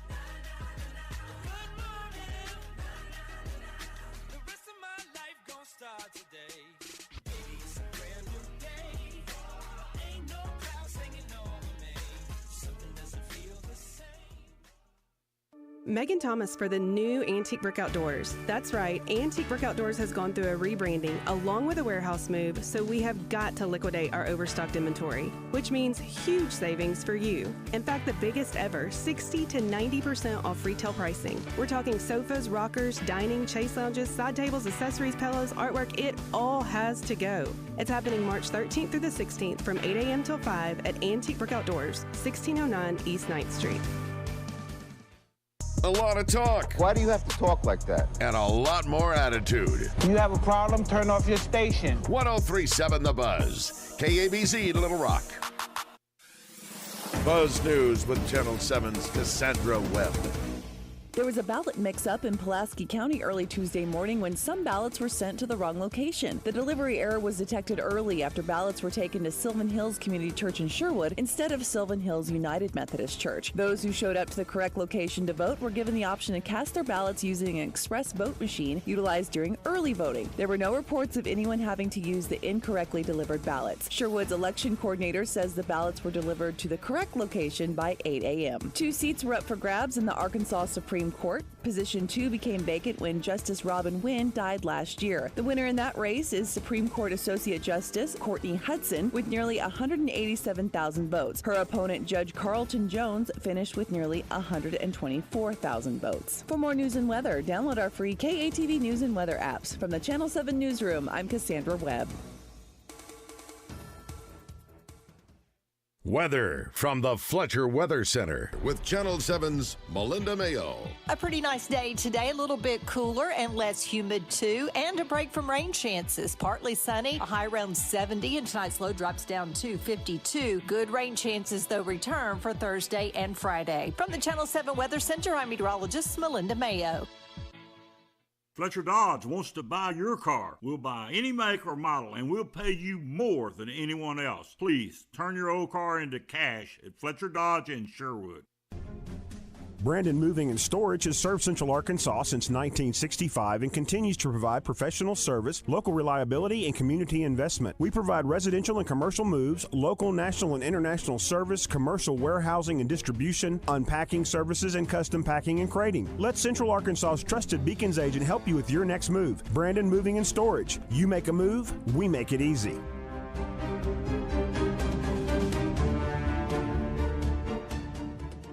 Heartland Rehabilitation and Care Center in Benton proudly offers compassionate and loving care to our veterans, meeting the unique needs of every veteran who calls Heartland home.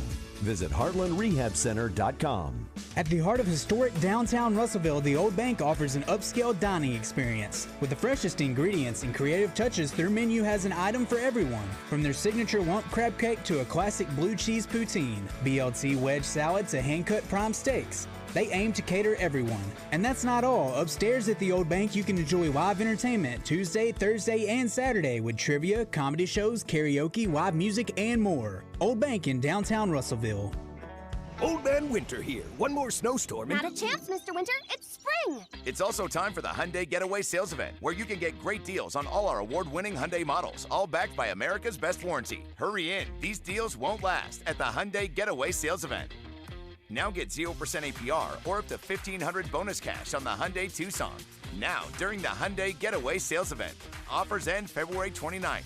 Call 562-314-4603 for details. Calling all basketball fans, our season is here. We know that this time of year, traveling fouls can happen anywhere and anytime. That's why All About Tire and Brake Tire Pros is the MVP of tire service and savings. Our expert, certified technicians are the community's #1 trusted choice for any tire or service need, with the goal of making sure you're not stuck on the bench. Visit in stores in Mapleville or Little Rock, online at allabouttireandbrake.com. Tire Pros, love the drive. The most common form of treatment for the arthritic joints is normally cortisone injections and gel shots and over-the-counter medications. And most patients have tried all of that and are still in pain. Every day, Dr. Aaron Wolkoff, a QC Kinetics medical director, meets patients who have exhausted every method to get relief. They've been told surgery is their only option. They want to stay away from that path, and they come to us almost as the last hope. So we're using our own body's properties to help manage pain, to help slow arthritis down, keep the patient active with no downtime, and get them back to what they enjoy doing. I mean, I love what I do. QC Kinetics regenerative treatments from our board-certified providers help heal and restore aching joints. No surgery, harmful drugs, or downtime. Call for your free consultation today. Call QC Kinetics, 501-222-8440. That's 501-222-8440. 501-222-8440. Congratulations, you're having a little girl. At that moment, everything changed. Our hopes and dreams for ourselves were instantly replaced by our hopes and dreams for her. We got life insurance policies from Shelter Insurance, so that regardless of what life throws at us, we'll still be able to provide the world to her. Shelter Life Insurance Company, Columbia, Missouri. See Shelter agents Chad Kesterson in Arkadelphia, Kyle Stone in Pine Bluff, or Blake Jumper in Benton. The indoor pickleball facility at the Little Rock Athletic Club is now open. Join the Little Rock Athletic Club for 50% off March 1st through March 10th with no monthly contract. It's official. The indoor pickleball facility at the Little Rock Athletic Club is now open. Some people aren't easily inspired. They require a little more craftsmanship, more elegance, more excitement. Some people are inspired and see the future before it's here. They see the GV70 for its selection as a car and driver 10 best, GV80 for its soft quilted leather, reclining and heated second row seats, and for its IIHS top safety rating. What inspires you? The all-new Genesis of Conway, the future of luxury today.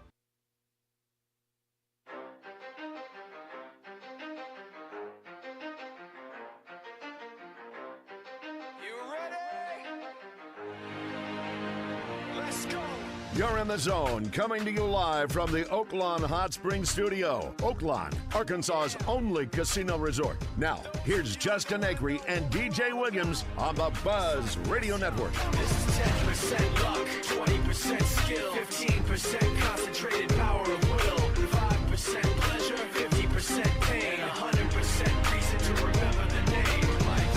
He doesn't need his name up in lights, he just wants to be heard, whether it's the beat of the mic.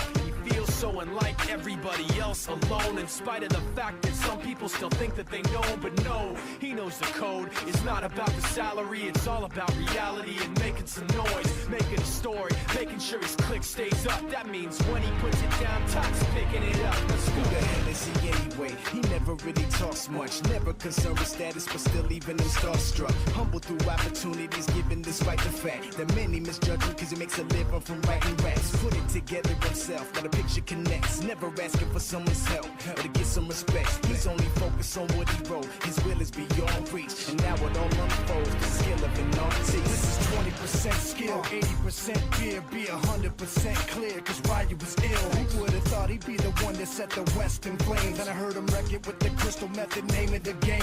Came back, dropped Megadeth, took him to church. I like Bleach, man. Ryu had the stupidest verse, this dude is the truth. Now everybody giving them guest spots and stocks through the roof. I heard him with that stock.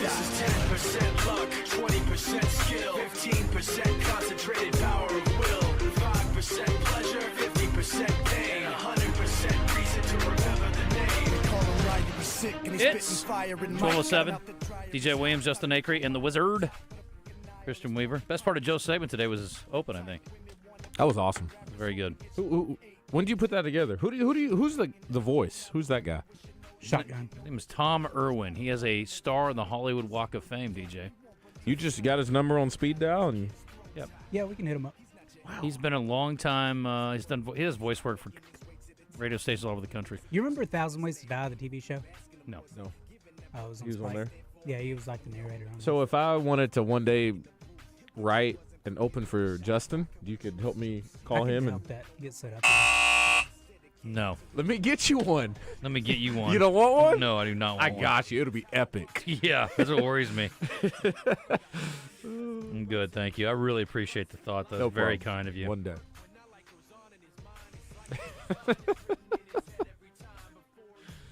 Oh, man. I'm already dreading my birthday present. Anyway. All right, last hour today. It's basically open phones, open lines, open anything. We got whatever you want to do because, well, we got crossed up. Now, we do have What the Hell. So we're going to do a segment on What the Hell. We got entertainment brought to you by Bell and Sword up in Conway. And we've got birthdays, which is sponsorable and available if you want to get in on that. We only do it every single day. What are we giving away today, Christian? Arkansas baseball tickets again. Saturday. More Tiger time. Get you some. Mm-hmm. I decided I'm going to go up for a series. I think we're looking at the LSU series, which will be fun. When is that? It's coming up. Yeah. We're also putting it on the books to be up in Northwest Arkansas October 3rd, I believe. Yeah. Justin Moore concert. Yep. Thursday night at the Amp. That's right. Surely he can hook us up on a buzz section. Probably. Who does Arkansas play that weekend in football? We talked about Mississippi State, maybe?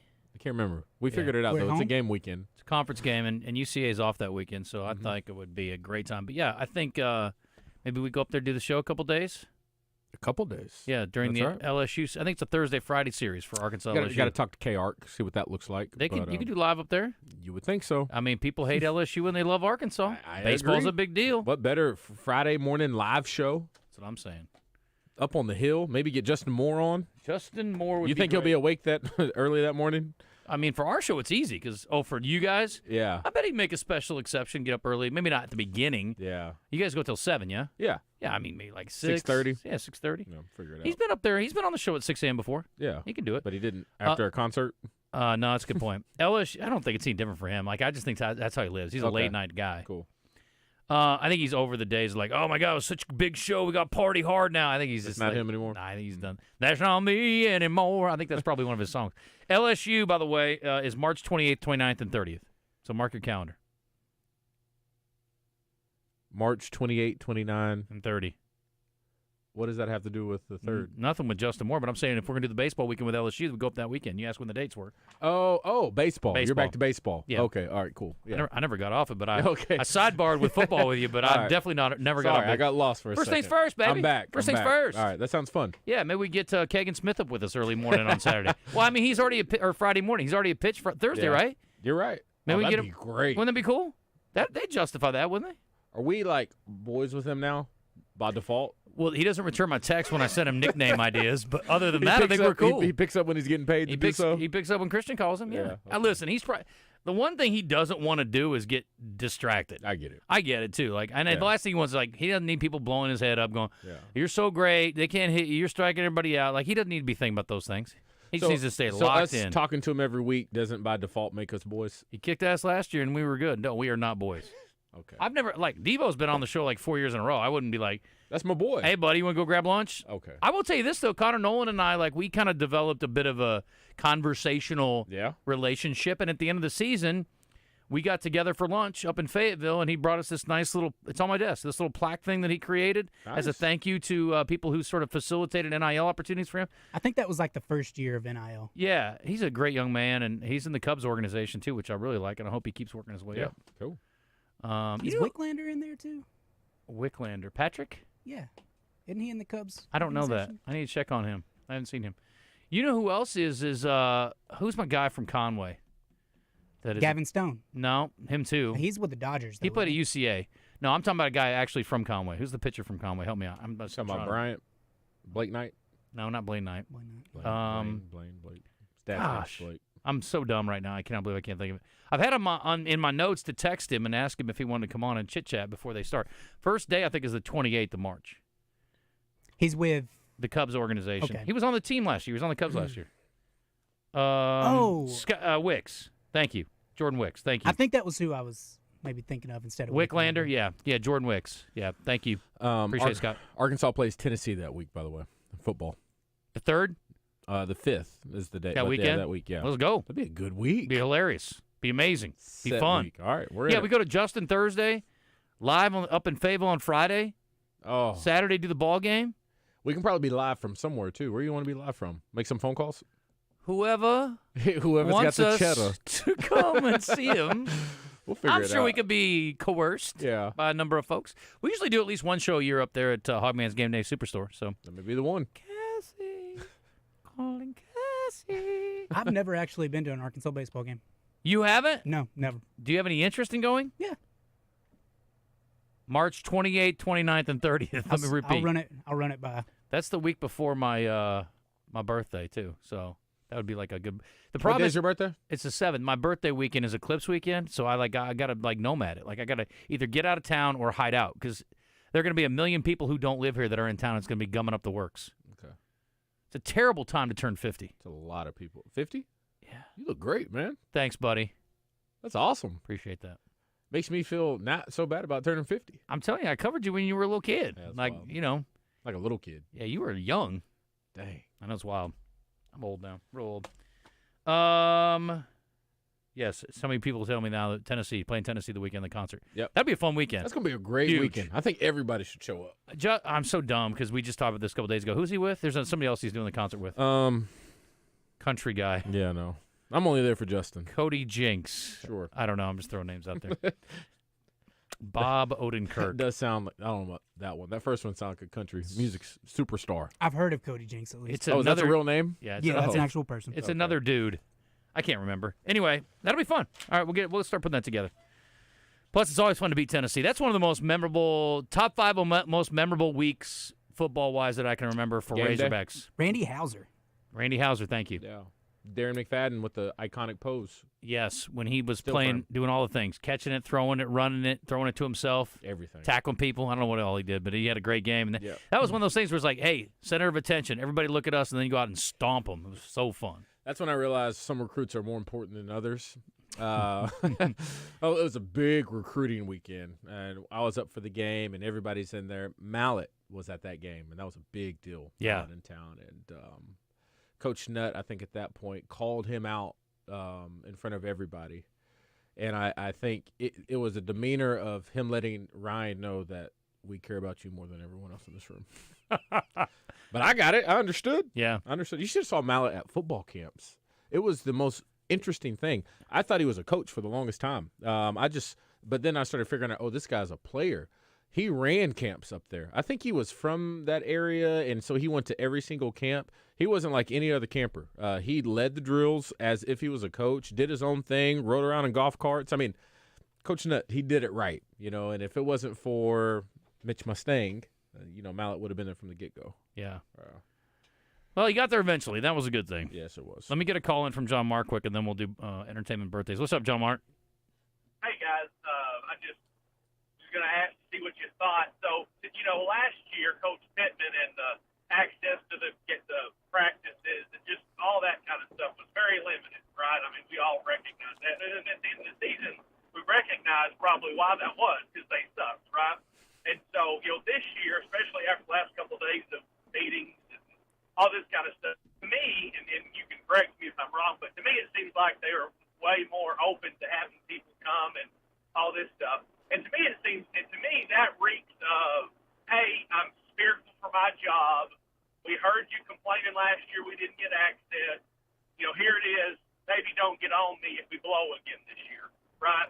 And so, that coupled with players leaving, things like that. And DJ, you can probably answer this question, going through that process. I was Coach Pittman, but just in general. I mean, kids are very perceptive. Young men are very perceptive. I mean, do all these things, the kids notice this, and does that change maybe recruits' minds about coming here? Because, hey, this dude probably is fearful for his job. If we're reading all the blogs and everything, hey, this is Sam Pittman's year. He's got to get it figured out. I mean, how big of a deciding factor for kids is that? And that's just what I've kind of been thinking about. So if y'all could just discuss that, I appreciate it. Have a good rest of your day. Thank you. So what's he asking? Thinking about opening practices and giving more access and how big a deal that is for kids. Access been closed for a long time. Multiple coaches going back a ways, yeah. So.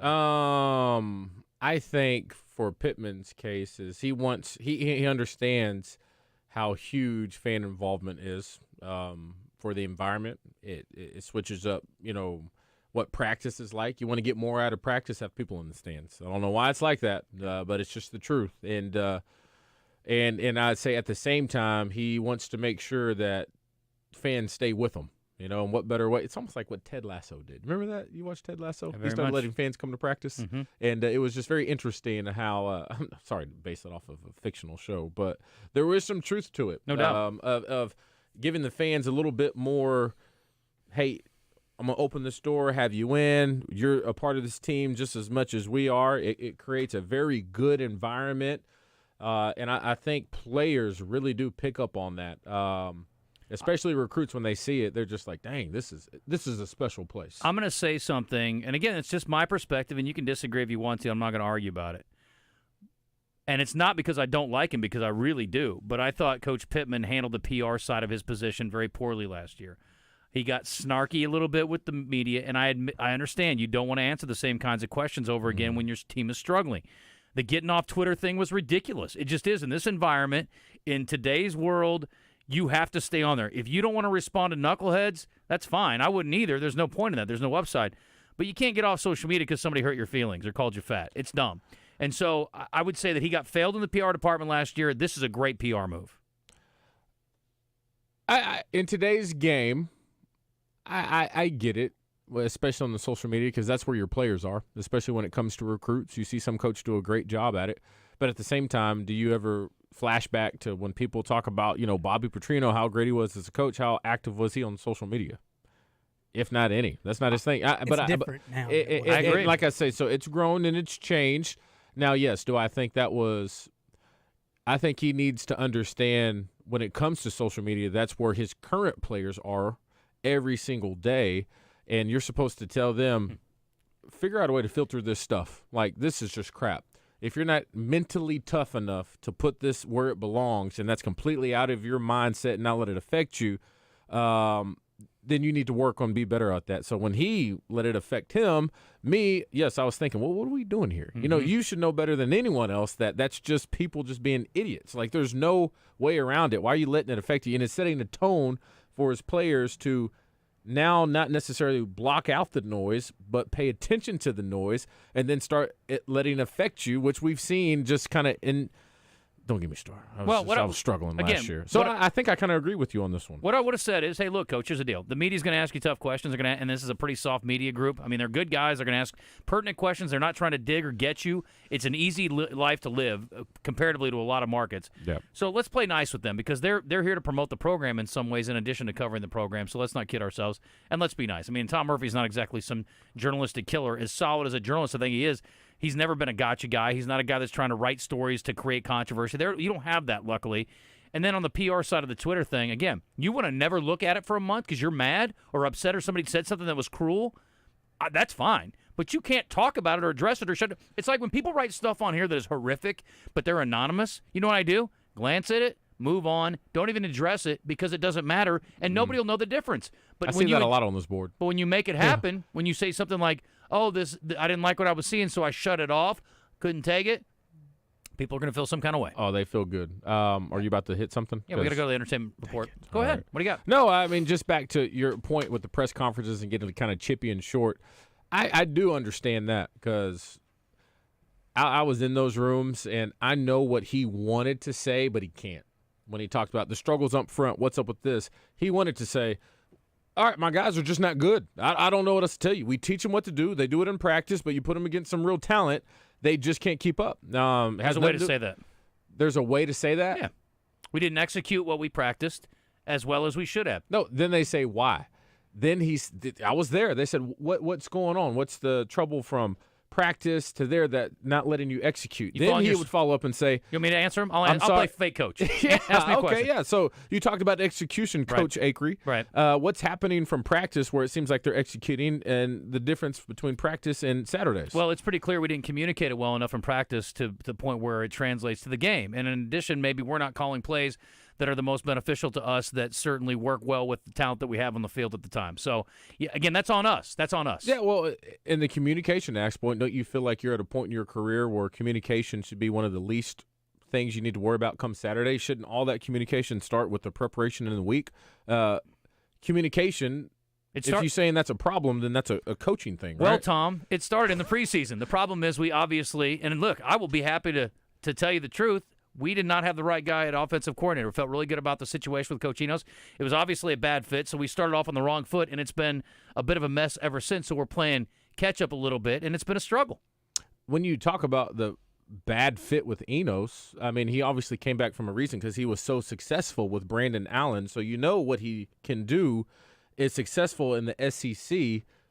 So is it really the coaching, or – Are you starting? Am I hearing you're starting to say you just don't have the guys on the roster? No, I really think it was the change in leadership. I really think that has been the problem. And so, again, we're going to find our identity offensively, and it may take a little bit of time, and it's been frustrating, believe me. I know it's been tough on the fans, but it's harder on me as the head coach. It's very difficult. But we're going to, whether it's the interim or the future, we're going to find the right fit at offensive coordinator. Hell, I'm trying to hire Bobby Petrino if I can. If he said that, if he said that, then everybody be okay. Yeah, we get it. By the way, no journalist in Northwest Arkansas is going to ask 3 back-to-back questions like that either. You were a little I appreciate tough. that. Yeah, you were very tough on Coach Acri there. Did I get Coach Acri there? I like it. I don't think you got me, but you know what? I like this role-playing thing. You like that? Yeah. Well, really? I didn't know I was into it. Is that going to be a new segment? I'm going to show up in lingerie tomorrow. Today's entertainment report is brought to you by Bell & Sword Gentlemen's Clothing in Conway. Check them out on Facebook and Instagram, or stop by Bell & Sword's new and larger location at 1011 Oak Street. All right, we got auction news. I'm going to give you this because I got to find a clip. Will you read this story? You already talked about it on the morning show. This is what we call a zone FU. Yeah. A zone follow-up. So it's a follow-up to a story we've already talked about, and this is about The Sopranos. Yeah, you talked about the booth from The Sopranos. I wasn't familiar with it, but you said the infamous booth where apparently someone got whacked. It's the last scene of the entire series. Okay, and that's where assuming what happened. So that booth was up for auction, so we were curious about what would somebody pay for that. It has been sold. $82,600. Yeah, the booth, once again, was in the final moments of the Sopranos TV series, and then it cut to black It was put up for sale last Wednesday. We talked about it. We got you a nice little follow-up. There were 49 bidders on this booth with 238 bids. Once again, just above $82,000 got that sold. All right, another bid story here. This is about the movie Kingpin. Have you seen it? Yes or no? Which one? Kingpin. There's only one. The one that has Woody Harrelson. The bowling? Yeah. I love that movie. It's a great movie. The ball used by Ernie McCracken, the one with the rose inside of it. Now we're cooking. Yep. Yeah. Is also up for auction. It's Bill Murray's ball. It is up for auction. It weighs 14.5 pounds, which is probably lighter than the ball that you use. It is. Mine too. The item was consigned after Woody Harrelson donated a trio of balls used by him, Murray, and Randy Quaid in the movie to Reno's Planet Hollywood upon the restaurant's grand opening in '96. Current bid for it, I don't know how these became available. I don't know why the person that owned it doesn't keep the balls, but current bid's $37,000. I don't have $37,000, but if I had a lot of money, paying $37,000 for the ball with the rose inside would be well worth it to me. That'd be pretty cool, especially if you're a big fan. What movie item would you spend the most money on, or iconic item? Be something from Star Wars, probably as a kid, like a first lightsaber, blasters. Like Luke's lightsaber. Yeah. What about like the everlasting gobstopper? Just that little bitty thing from Willy Wonka? Yeah. Yeah. Like you would actually still use it? No, that's gross. I don't know. I'd have to think about that for a while. We do a lot of auction stories. Anyway, I thought that would be a cool thing to have. I don't know if I'd actually bowl with it, but I think it'd be neat. The ball is one of 1,607 other 90s movie nostalgia-inspired lots on offer right now. Among the other items that are popular, the shaving cream can turned dinosaur embryo smuggling device from Jurassic Park. Yeah. $25,000 at a time of publication. Okay. Let's see what else we got here. Oh, the frickin' door from Titanic. The one they were floating on? The door frame debris, yes. Was it a door or a dresser? It was a door. It was a door. It was a door. $40,000. And the motorcycle stolen by Bruce Willis in Pulp Fiction is at $10,000. That's a steal. Yeah. Haven't told you how just insane that whole Titanic thing is to me.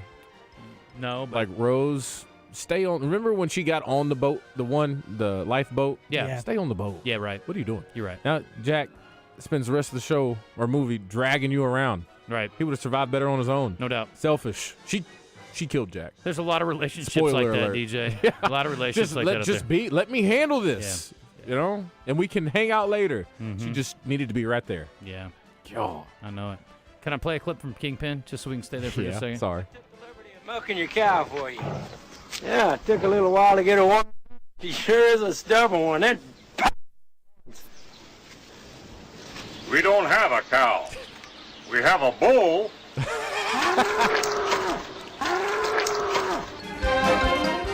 Disgusting. Buddy. Dakota Johnson admits she understands why people did not like Madam Web. Yeah. It's definitely an experience for me to make that movie. I had never done anything like it before. I probably will never do anything like it again because I don't make sense in that world, and now I know. Is that the last movie you saw in the theaters, DJ? Yes. I've never seen it yet. It's going to be like, it's going to be such a big switch going from Madam Web to Dune 2. Yeah, I almost gave up on the movie industry after watching that one. Not bad, huh? I did hear. Are you still reading on that? Yeah, she just says, my feeling has been for a long time, audiences are extremely smart and executives have started to believe that they're not. Audiences will always be able to sniff out bull blank. I mean, it's from the get-go. Like, so I ran into a buddy in Cozumel. He was part of the whatever party. He does films out in L.A., and I asked him, like, surely when they watch this back, just like she said, everyone knew it was horrible. I didn't know that studios can take losses on films when it comes to taxes. So sometimes if they know it's a bomb, they do it for a tax write-off? They do it. Yeah, and they'll claim it as a loss. Huh, who's writing it off? They are. But I don't know how they do it, but they do, and they're the ones writing it off. Yeah. If you'd like to see all of the movies that are nominated for Best Picture and or other things, I can tell you where they're streaming right now in case you're interested. When are the Oscars? I think they're like... Maybe the next couple weeks, yeah? Yeah, they're like the next couple weeks. Oppenheimer is on Peacock. Poor Things is on Hulu March 7th. That's tomorrow. Tomorrow. Killers of the Flower Moon, which I have not seen, is on Apple TV Plus, which I have not seen yet. Barbie is on Max. Haven't seen that. Maestro is on Netflix. Didn't realize that. I would watch that. Yeah. And American Fiction, still in theaters or digitally, can be purchased at $19.99. Those are your flicks. I watched Maestro and then went back and looked up YouTube clips of Bernstein. He's really cool, dude. So talented. He's dead now. I know. God rest his soul. Happens. One last thing. Did you watch Saturday Night Live Saturday? I'm assuming you didn't. No. Are you up till midnight on most Saturdays? I'm guessing not. Probably No. catching up on sleep. If I'm up past 10 p.m. on any day of the week, doesn't happen Wild, often. huh? Yeah, it's wild. What time did you crash in Cosmo? Sadly, 9:30, 10 o'clock. Did you really? Yeah, I never What time did you get up? Oh. Were you up before everybody else? Just because you wake up early? No doubt. Can't help it. What's the time zone there? Are they Eastern? Eastern. Yeah. Well, they did a Sydney Sweeney was on SNL over the weekend, and she did a bit on Hooters, and they did a little skit. So it's funny. It starts out as there's one girl's like, "Oh, I made like $97," and this girl's like, "Oh, I only made like $70. How much did you make?" And she walked, new girl. She's like, "There's $36,000." They would. She would do pretty well. It was a pretty funny skit, kind of lame. Anyway, Hooters pretty smart though. They're working on this. They said, Sydney, if you work one more shift before hanging up your orange shorts, we'll donate the day's proceeds to the V Foundation for Cancer Research. So they wanted to actually be a Hooters waitress for charity one day. I don't know how much she'd get, but it'd be a lot. Be a lot of pervs that show up to that.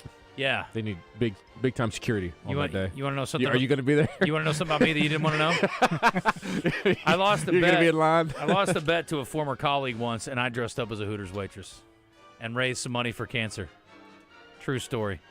How much money did you raise? Like $6,500. That's pretty good. Yeah. That's pretty great, actually. DJ's like, I got to see proof. He's trying to envision how gross I would be. I don't want to see it. What was the bet? We bet on like a Cowboys game. I bet on it was Saints and Cowboys, I think. So the loser had to go to Hooters and serve. So I went all in. I dressed up and the whole thing. And the girls there were pissed because, like, you know how guys' hips are different than women's hips? And I'm like a size 4. Yeah. And they were furious. They couldn't. They're so they couldn't mad. take it, huh? Yeah, it's weird. I was like, how'd you feel? Hot. Exposed? No. Felt weird. I mean, the people that didn't know that were in on it, because a real waitress would go up with me, and then they're looking at me like, "What?" Yeah. Honey, this chick has an Adam's apple. It was a scene. Now, here it is, 9 years later. I don't know if people would say anything. It might not even be a big deal. Yeah. Anyway. All right, let's do birthdays and give away some tickets. On this day in history, George Nissen of Cedar Rapids, Iowa, received a patent on the very first what? It's an entertainment. Has nothing to do with his name. It's an entertainment thing for kids. Something they do outside in the yard. Sprinklers. It's also dangerous. Oh. First ever trampoline, 1945. March 6, 1950. Much less dangerous toy for kids. Silly putty goes on sale for the first time in the United States in 1950. In 1964, a guy named Cassius Clay joined the Nation of Islam and changed his name to Muhammad Ali, calling his former title a slave name. And I didn't know that. I didn't know Muhammad Ali had a name before that. You're lying. His name is Muhammad Ali. Anyway, you've seen, I'm sure you've seen the original, yeah? The original what? Coming to America? Yes. Okay, just making sure. And last but not least, on this day in 1972, this golfer passed Arnold Palmer as the all-time money winner. You said 1972? You heard me. Nicholas. What was the name of that burger joint that they worked at? McDowell's. That's what it was. Yep. Ebony just found out the other day that Eddie Murphy played all the characters in The Barbershop. Threw her off, huh? Yeah. He's incredible. He's very, very talented. Yeah. You like him better in that or as Nutty Professor? Nutty Professor, probably. Yeah. But I would like for him to do one more stand-up before he's dead. I just don't know. Stand-up? I thought he was supposed to. There was talk. All right. Here we go. Brian, you're with DJ. Michael, you're with Christian for tickets to the Razorback baseball game. Feeling good today, Brian. In the neighborhood? Here we go. This guy's an actor. He's also had his own television show. He's a pretty active golfer, Steve Harvey. too. Oh. No. He goes by his first name are initials. R.L. Stein. R.L. Stein. Yes. Goosebumps writer. This guy. J.K. Simmons. No, that's a good guess though. All I know is not Louis C.K. I'm trying to think what he's been in. I don't even know what shows he's been in, but he had his own talk show. And I'm trying to think what else he's done. Anyway, it's a bad description. D.L. Hughley. Oh yeah. What was he was I in think? Kings of Comedy, You said right? golf, and I ultimately thought white guy. Yeah, he was the fourth by a mile. Yes. It threw me off. Sorry. 61 years old. This guy is an actor. He was on Roseanne. He was in True Lies. John Goodman. He was actually James on our Gandolfini? He was on our show one day. He used to be married to Roseanne. He was on the show one Tom day. Arnold. Tom Arnold, and he told us that Saban unequivocally was going to take over the job at Texas, and we told him he was crazy. Yeah. And we were right. Yes. How old's Tom Arnold today? Tom Arnold is, man, he's up there. He is, watch it, 68. Ooh. 67. 65. He's not up there yet, that old. This woman's an actress. She was on Nightmare on Elm Street in 2010. She played Raina James on Nashville. And Friday Night Lights is Connie Tammy. Britton? Oh, Hayden Penny. Nope. Connie Britton's it right. How old is she? Connie Britton is 58. 59. 57. You went the wrong way? Oh, I would have been a bingo. We talked about this guy a while back. He was on, he played Meathead on All in the Family. He went on to be a Rob very Reiner. successful, Rob Reiner, producer and director, and he's how old today? I didn't put it together, I guess, but his dad was Carl Reiner. I should have known that. Yeah, I know him. What is he, 47? No, you don't know him. 75. 7. This NBA basketball guard was selected 6th overall in the draft by the Boston Celtics. What year? I'm not telling you that, cheater. He went to Oklahoma State. He now plays for the Grizzlies. Marcus Smart. How old is he? You don't need any help anyway, punk. Let's see. He knows the year. That's what he's doing. He's doing math. He's 32. No, he's 33. He's 30. Boy, again. Yeah, I think that was 2013. My bad, Brian. And last but not least, this guy is a much bigger star than Marcus Smart ever was and ever will be. He's a Hall of Famer, an NBA legend, a former zone guest. Kareem Abdul-Jabbar. LSU star. Shaq. Shaquille O'Neal. Boom! DJ's not getting shut out today. On the after board, all. Brian. All right, this is an 8-point bingo bango if you can get it. How old is he? Shaq is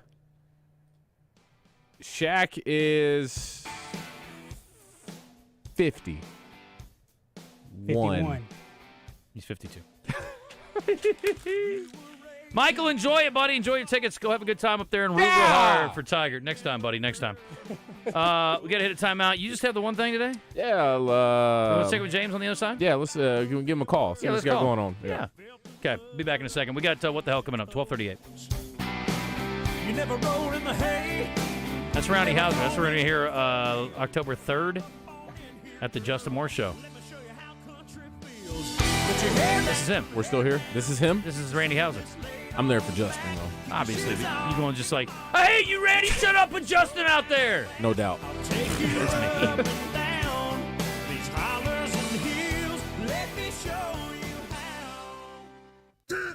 Are you still on the sidelines? Then it's time you suit up and get in the game. Download Arkansas's favorite sports wagering app, Bet Saracen, today.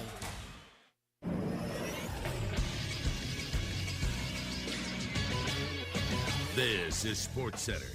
Arkansas baseball beat Central Arkansas yesterday 9-7. The Hogs were trailing 2-0 until the third inning, where they tagged on 7 runs, including a grand slam for Vahiva Aloy. From there, the Bears scored 5 more runs, but the Hogs added on 2 runs in the bottom of the 8th to hold on for the win. Next up for Arkansas, they'll be hosting McNeese State for a 3-game series starting on Friday at 3 p.m. In Arkansas football news, offensive lineman and Maumelle native Andrew Chamblee has decided to step away from football and continue as a student in Fayetteville. According to Sam Pittman, he has, quote, lost the love for the game, end quote.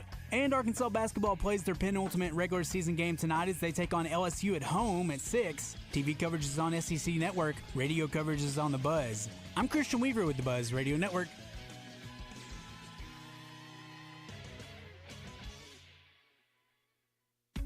The 2024 Bud White $10,000 Bracket Challenge is your chance to win a 50-inch TV. If you choose a perfect bracket, you can be the lucky winner of $10,000. It's the 2024 Bud White Bracket Challenge. Register today at 1037thebuzz.com.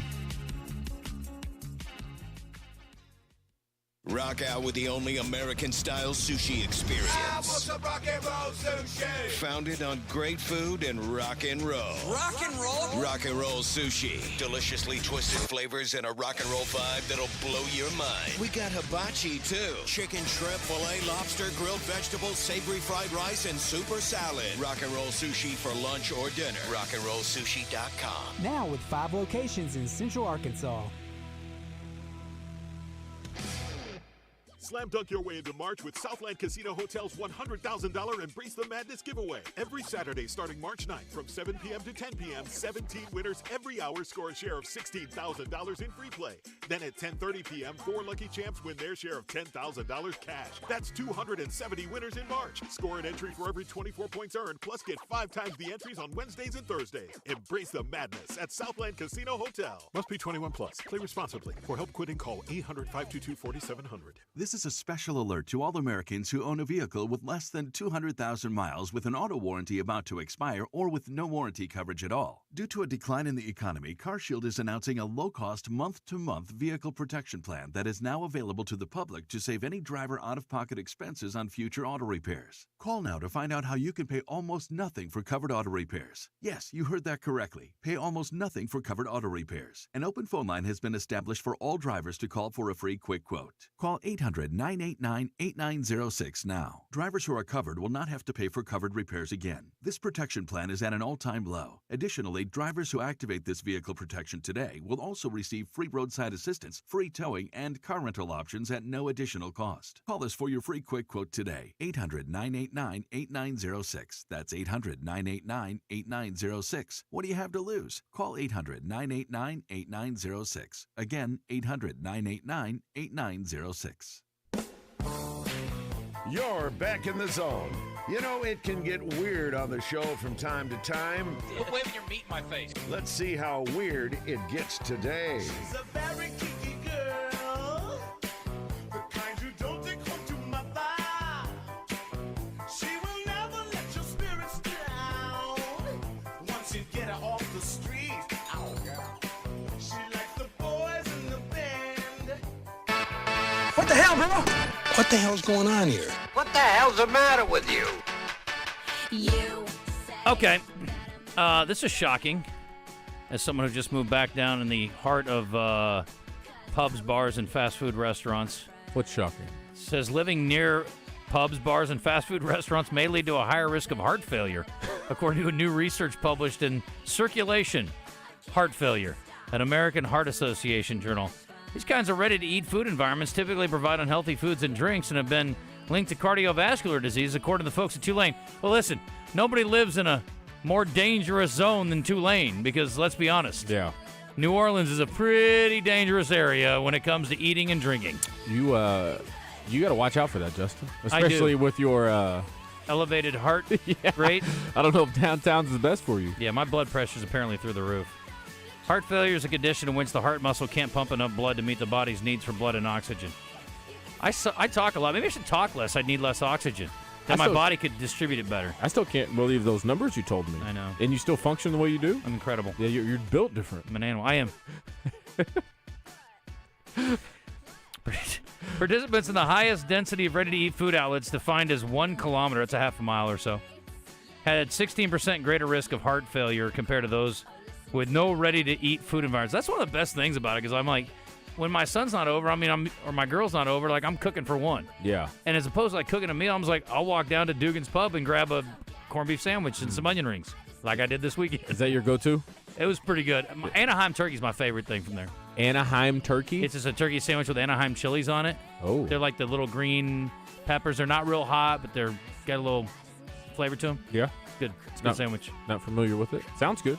Don's coming up next Friday. Really? I'm excited. Is he going to be here? Yeah. I'm excited to see him. I'll tell you, he was the after I signed for the Razorbacks, it's the first place I went when it was called Alpha Markham. Oh, yeah, Markham Street Pub. Oh, yeah, it's the first place we went. No doubt. Yeah, long time ago. He's been in the game a long time, man. Yeah. Anyway, he's going to be up here, so we'll talk to him about that. I didn't realize that's cool. Anyway, so I'll be on my best behavior. Yeah. I would also say that the thing that's good is, like, I live in downtown where I can now run again on flat ground. So I like that. You ran this morning? I did run this morning. Nice. When I lived in Pleasant Valley, where the hills are hilly, it ain't. Let me tell you something. The It's valleys, tough. you know what they call it, Pleasant Valley? Because calling it the hills are hell is not a very attractive name for a neighborhood. That's a tough run. It's a brutal run. Tough run. I don't even like running downhill. It's You not ever fun. ran the marathon? Hilarious. I died for 2 miles today, DJ. You think I ran a marathon?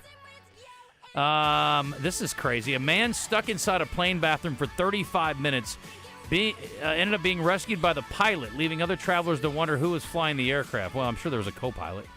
Traveling on a flight in the U.S. from Salt Lake City to New Orleans, the man, who is only known as Brent, got up to use the bathroom, leaving his wife to watch over their kids while he was away. Minutes kept rolling. His wife started to question whether he was taking longer than needed. You don't know what he's doing in there. It wasn't until the 10-minute mark when the children started playing and causing problems with the 4-year-old asking where Dad was. The wife said, I heard a flight attendant say the word stuck. Something clicked, and I said, excuse me, is there someone stuck in the bathroom? She said, yes. Realized it was her husband. So it had been 20 minutes. He got stuck in there. And then apparently the pilot was the last resort after some other guy tried to kick the door open. And the pilot eventually was able to kick the door. And the guy kicked the door, and the pilot was pulling on it as hard as he could. Let me tell you something.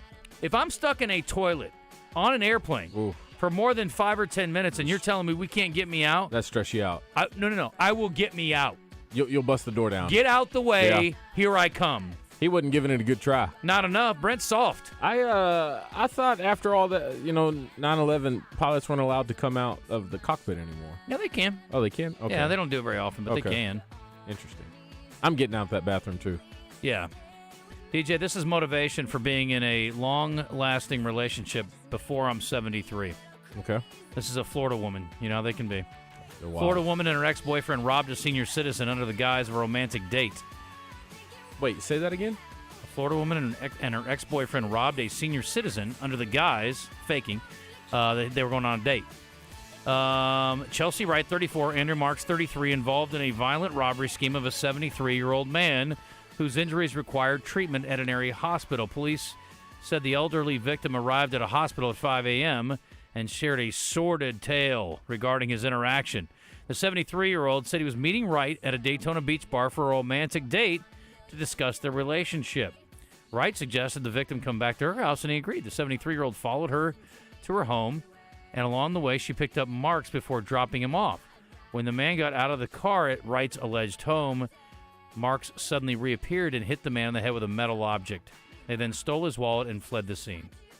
Not exactly the perfect crime. No. I'm not thrown off, though, that a 73-year-old was dating a 34-year-old in Florida. That happens a lot. Yeah. They're looking for him out there. Yeah, Sugar daddy land. Yeah, well, you got to be careful with who you're giving your sugar to. So on their way, she made a pick stop. Let me pick up this dude real quick. Yeah, he needs a ride, and then we're going to drop him off, and he's going to hit in the head with a shovel. That sounds good, sweetie. Let's be honest. There's 73-year-old guys like, I'm going to get hit in the head with a shovel? Well, that's okay. I'm still in. He's still in it. She's 34. It's pretty fine. All she had to do was ask for the money. Probably would have gave it to her. This is unacceptable. A California man says he was stung by a scorpion while sleeping at the Venetian Las Vegas during a visit to the famed Strip over the holidays. Stung by a scorpion while lying in bed. That's the bad news.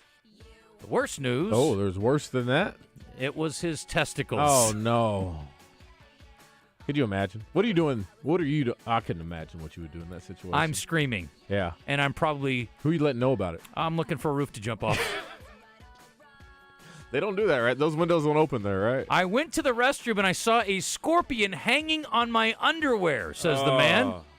The guy is identified as Michael Farchi. Let me tell you something. I'm not doing is telling anybody my name.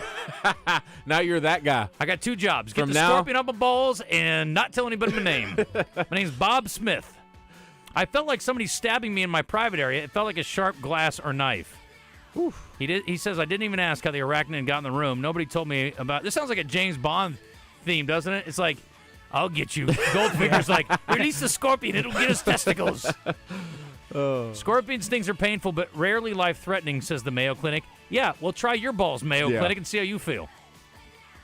What's that? We're the Millers on that tarantula bit him on the balls. Is that right? Yeah. I have to watch that movie again. It's a good one. It's a good one. When you check in your hotel, you expect to be safe, says his lawyer. How much will the Venetian have to pay out for a man who was stung by a scorpion in the groin? What would you demand? Let's assume there's no damage permanently. I Yeah. just get a little swelling down there, and I might walk around naked for a while and brag. I don't know. 25 grand? Think that's a good number? That's fair. How do people fair. come up with numbers? They don't. Lawyers do. That's why lawyers are in okay. business. Okay. But I'm sure there's an attorney. If there is a personal injury attorney listening and you know how much that's worth, Please call. let us know. I What would would be your love to- jumping off point? Here's the thing.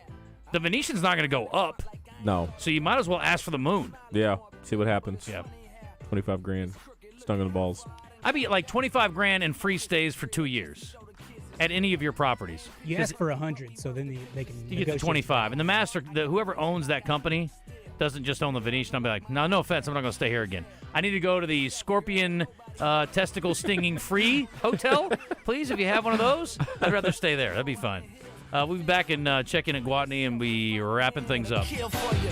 You wake up, put makeup on, stare in the mirror, but it's clear that you can't face what's wrong. No need to face.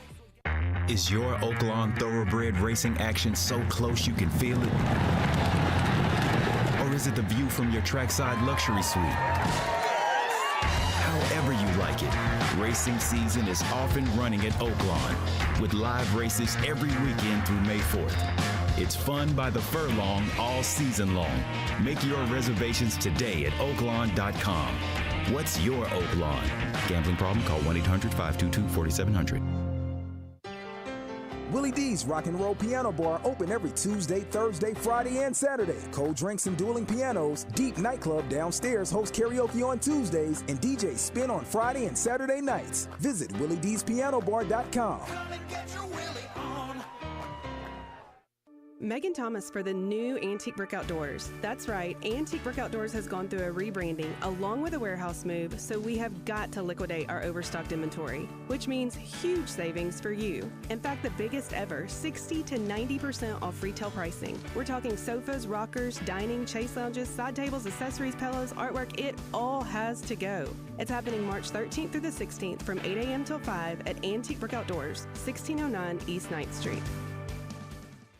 Well, we are starting to make that move into warmer weather, and it's about time for you to get out and move again. Hey, everybody, it's RJ Hawk here for QC Kinetics. Do you have joint pain? Is your back hurting? Are your knees hurting? What about those shoulders? I know baseball and softball season are starting to kick up, and you want to be able to throw the ball with your kid, but that pain is bothering you right now. You need to get over and see my friends over at QC Kinetics for a free consultation. They are the nation's leader in regenerative medicine, and what I'm talking about is you can get lasting joint pain relief with no surgery, no drugs, and no downtime. Pro athletes have been doing this for decades, but now this life-changing treatment is available for you. No pain pills, no risky surgery. This is an all-natural solution. Oh, and by the way, it's a great use of your tax refund check. Call QC Connects for a free consultation. 501-222-8440. 501-222-8440. That's 501-222-8440. Hey Razorback fans, it's Quinn Grovey. Check out the new location of Bell & Sword in Conway. Suits, shirts, vests, also polos with Arkansas logo gear from Johnny O and Peter Millar. A store within a store with Arkansas-made Martin Dingman shoes and leather goods. Fantastic service with a tailor on staff to fit you perfectly. Go to the new location, Bell & Sword, 1011 Oak Street, Conway, or on Facebook and Instagram. Did you know Arch Marine is the kayak leader in Central Arkansas? Right now, get 20% off all feel-free kayaks. All the prices are falling on kayaks this month. Don't forget, we repair ATVs. Your granddaddy trusted Arch Marine, and so can you. As far back as I can remember, I always wanted to be a midday sports talk show host in Little Rock, Arkansas. We are living the dream every day here on The Zone. Now, let's see what the fellas are up to. I know I'd go from rags to riches. All right, y'all. It's starting to get ridiculous, Justin. Our friends out there at Guatney, like I said, they're giving away cars right now. They're making deals too good. Last month, they had a special going on for that Silverado. Not only was the price dropped on it under $48,000, they also said we're going to drop the interest rates from the national average of 7 to 8% all the way down to 2.9. They did so well, they said we're going to run it back yet another month. They still got that great deal going on with their Silverados. Also, you got, the Equinox. They got everything going out there. Great service. Since 1957 they've been doing this? People in business that long, Justin, that means they're doing it the right way. Customer service is amazing. They even got a drop-off and shuttle service if you want that new vehicle and don't know what to do with your old one. Great trade-ins. They got it all over there at Gwatney Chevrolet. James is our guy out there. Make sure y'all go out there. Tell him we said hi. He's going to be busy, though, because everybody who is smart needing a new vehicle, they're taking advantage of the great deals they got going on at Gwatney Chevrolet. You can find them just off the Gregory Street exit in Jacksonville. All right, we are headed to Hot Springs tomorrow. We'll be doing the show down there. It'll be a shortened show, 1 hour and 45 minutes. It'll be good. And again, thanks to Roller Funeral Homes, Birch Tree Communities, ASU 3 Rivers, Pro Copy and Mail, Electric Cooperative of Arkansas, and our friends at the Hotel Hot Springs, where Wes and I will be lying our big fat heads tomorrow night after working all day long on all those games. We're super excited about it. I know you're fired up. Mm-hmm. It's going to be a lot of fun. And Wes and I are going, speaking of getting the gang back together, we're going to get back together tonight on the Gwatney Chevrolet Gwatney Buick GMC postgame show after the Razorbacks beat LSU. Over there at Walk-Ons. Walk-Ons. You're coming by for some redfish. If I'm get Dune. We got Dune. What time? I told you that. Come after. Go to 4 o'clock and then come after for dinner. What is it, over by like midnight and then a long movie? Anyway. What's the deal with Dune? What's the deal with Dune? Yeah. What do you mean what's the deal Some of with my Dune? daughter's friends went to the Chinese theater in L.A. to watch Dune last night. Wow. Fancy. Did they watch Dune 1? I don't know. I Yeah, I don't would know hope anything so. about it. That's why I'm asking. What's You the gotta deal watch with Dune 1. I'm sure they've seen Dune 1. It's just a great – Christian, you're probably It's a really better good at movie. this. Yeah, it's a good movie. Oh, and it's just out? Yeah, Well, Dune the 2 second one came just out. dropped. Yeah. I didn't see the first one, and I didn't watch the original one back in the day either, so. You don't have to watch that one. Yeah, it's a lot going on. I'm more interested in what you're doing today. Yeah. Today? Yeah. Well, we're going to talk about the Razorback basketball game. Pat Bradley's going to join us at 3, stuck in the airport, or his flight was delayed or something, so he had to move his time. But he's going to join us at 3 o'clock today to give us a preview of the LSU Tigers and the other SEC games tonight. You got Tennessee, South Carolina. That was a huge game. Probably will decide who's going to win the SEC. Do you think Kentucky will win by 20 or more tonight? Their defense is so bad. I hate betting that many points. Because Vanderbilt, we saw Vanderbilt score 85 on Arkansas, so they could score 80 on Kentucky, but Kentucky could score 110 again. I think the over is the play in that game. Like it. Yeah. Also coming up, we're going to talk some high school basketball. Ashley Hutchcraft with Conway, one of our favorite girls basketball coaches, will join us today at 1:30. Tell her we talked to Coach Williams today, and he said they're going to win by 15. Win by 15. Okay. Line is set. And then we had every boys coach from Central Arkansas on except for one, and we're going to get to him today, Kyle Pennington at LRCA. Oh, you're talking between our two shows? Yeah. That's good. Yeah. That's great. Well, they're the one that was the foregone conclusion. We expected them to be back with 4 starters back, right? Yeah, I mean, they had a tough road, though. No doubt. There were times that it wasn't a sure thing. It's harder to repeat, probably, The than to get it indoor done. pickleball facility at the Little Rock Athletic Club is now open. Join the Little Rock Athletic Club for 50% off March 1st through March 10th with no monthly contract. It's official. The indoor pickleball facility at the Little Rock Athletic Club is now open. This is Pat Bradley for Brewskis, Arkansas. It's time for the 7th annual St. Patty's Day Beer Pong Championship, and it's going down Sunday, March 17th at the downtown location at Brewskis. Tourney starts at 2 p.m. All day, championship belts and year-long bragging rights up for grabs. Sign up for your 2-person team at brewskispubandgrub.com. Prizes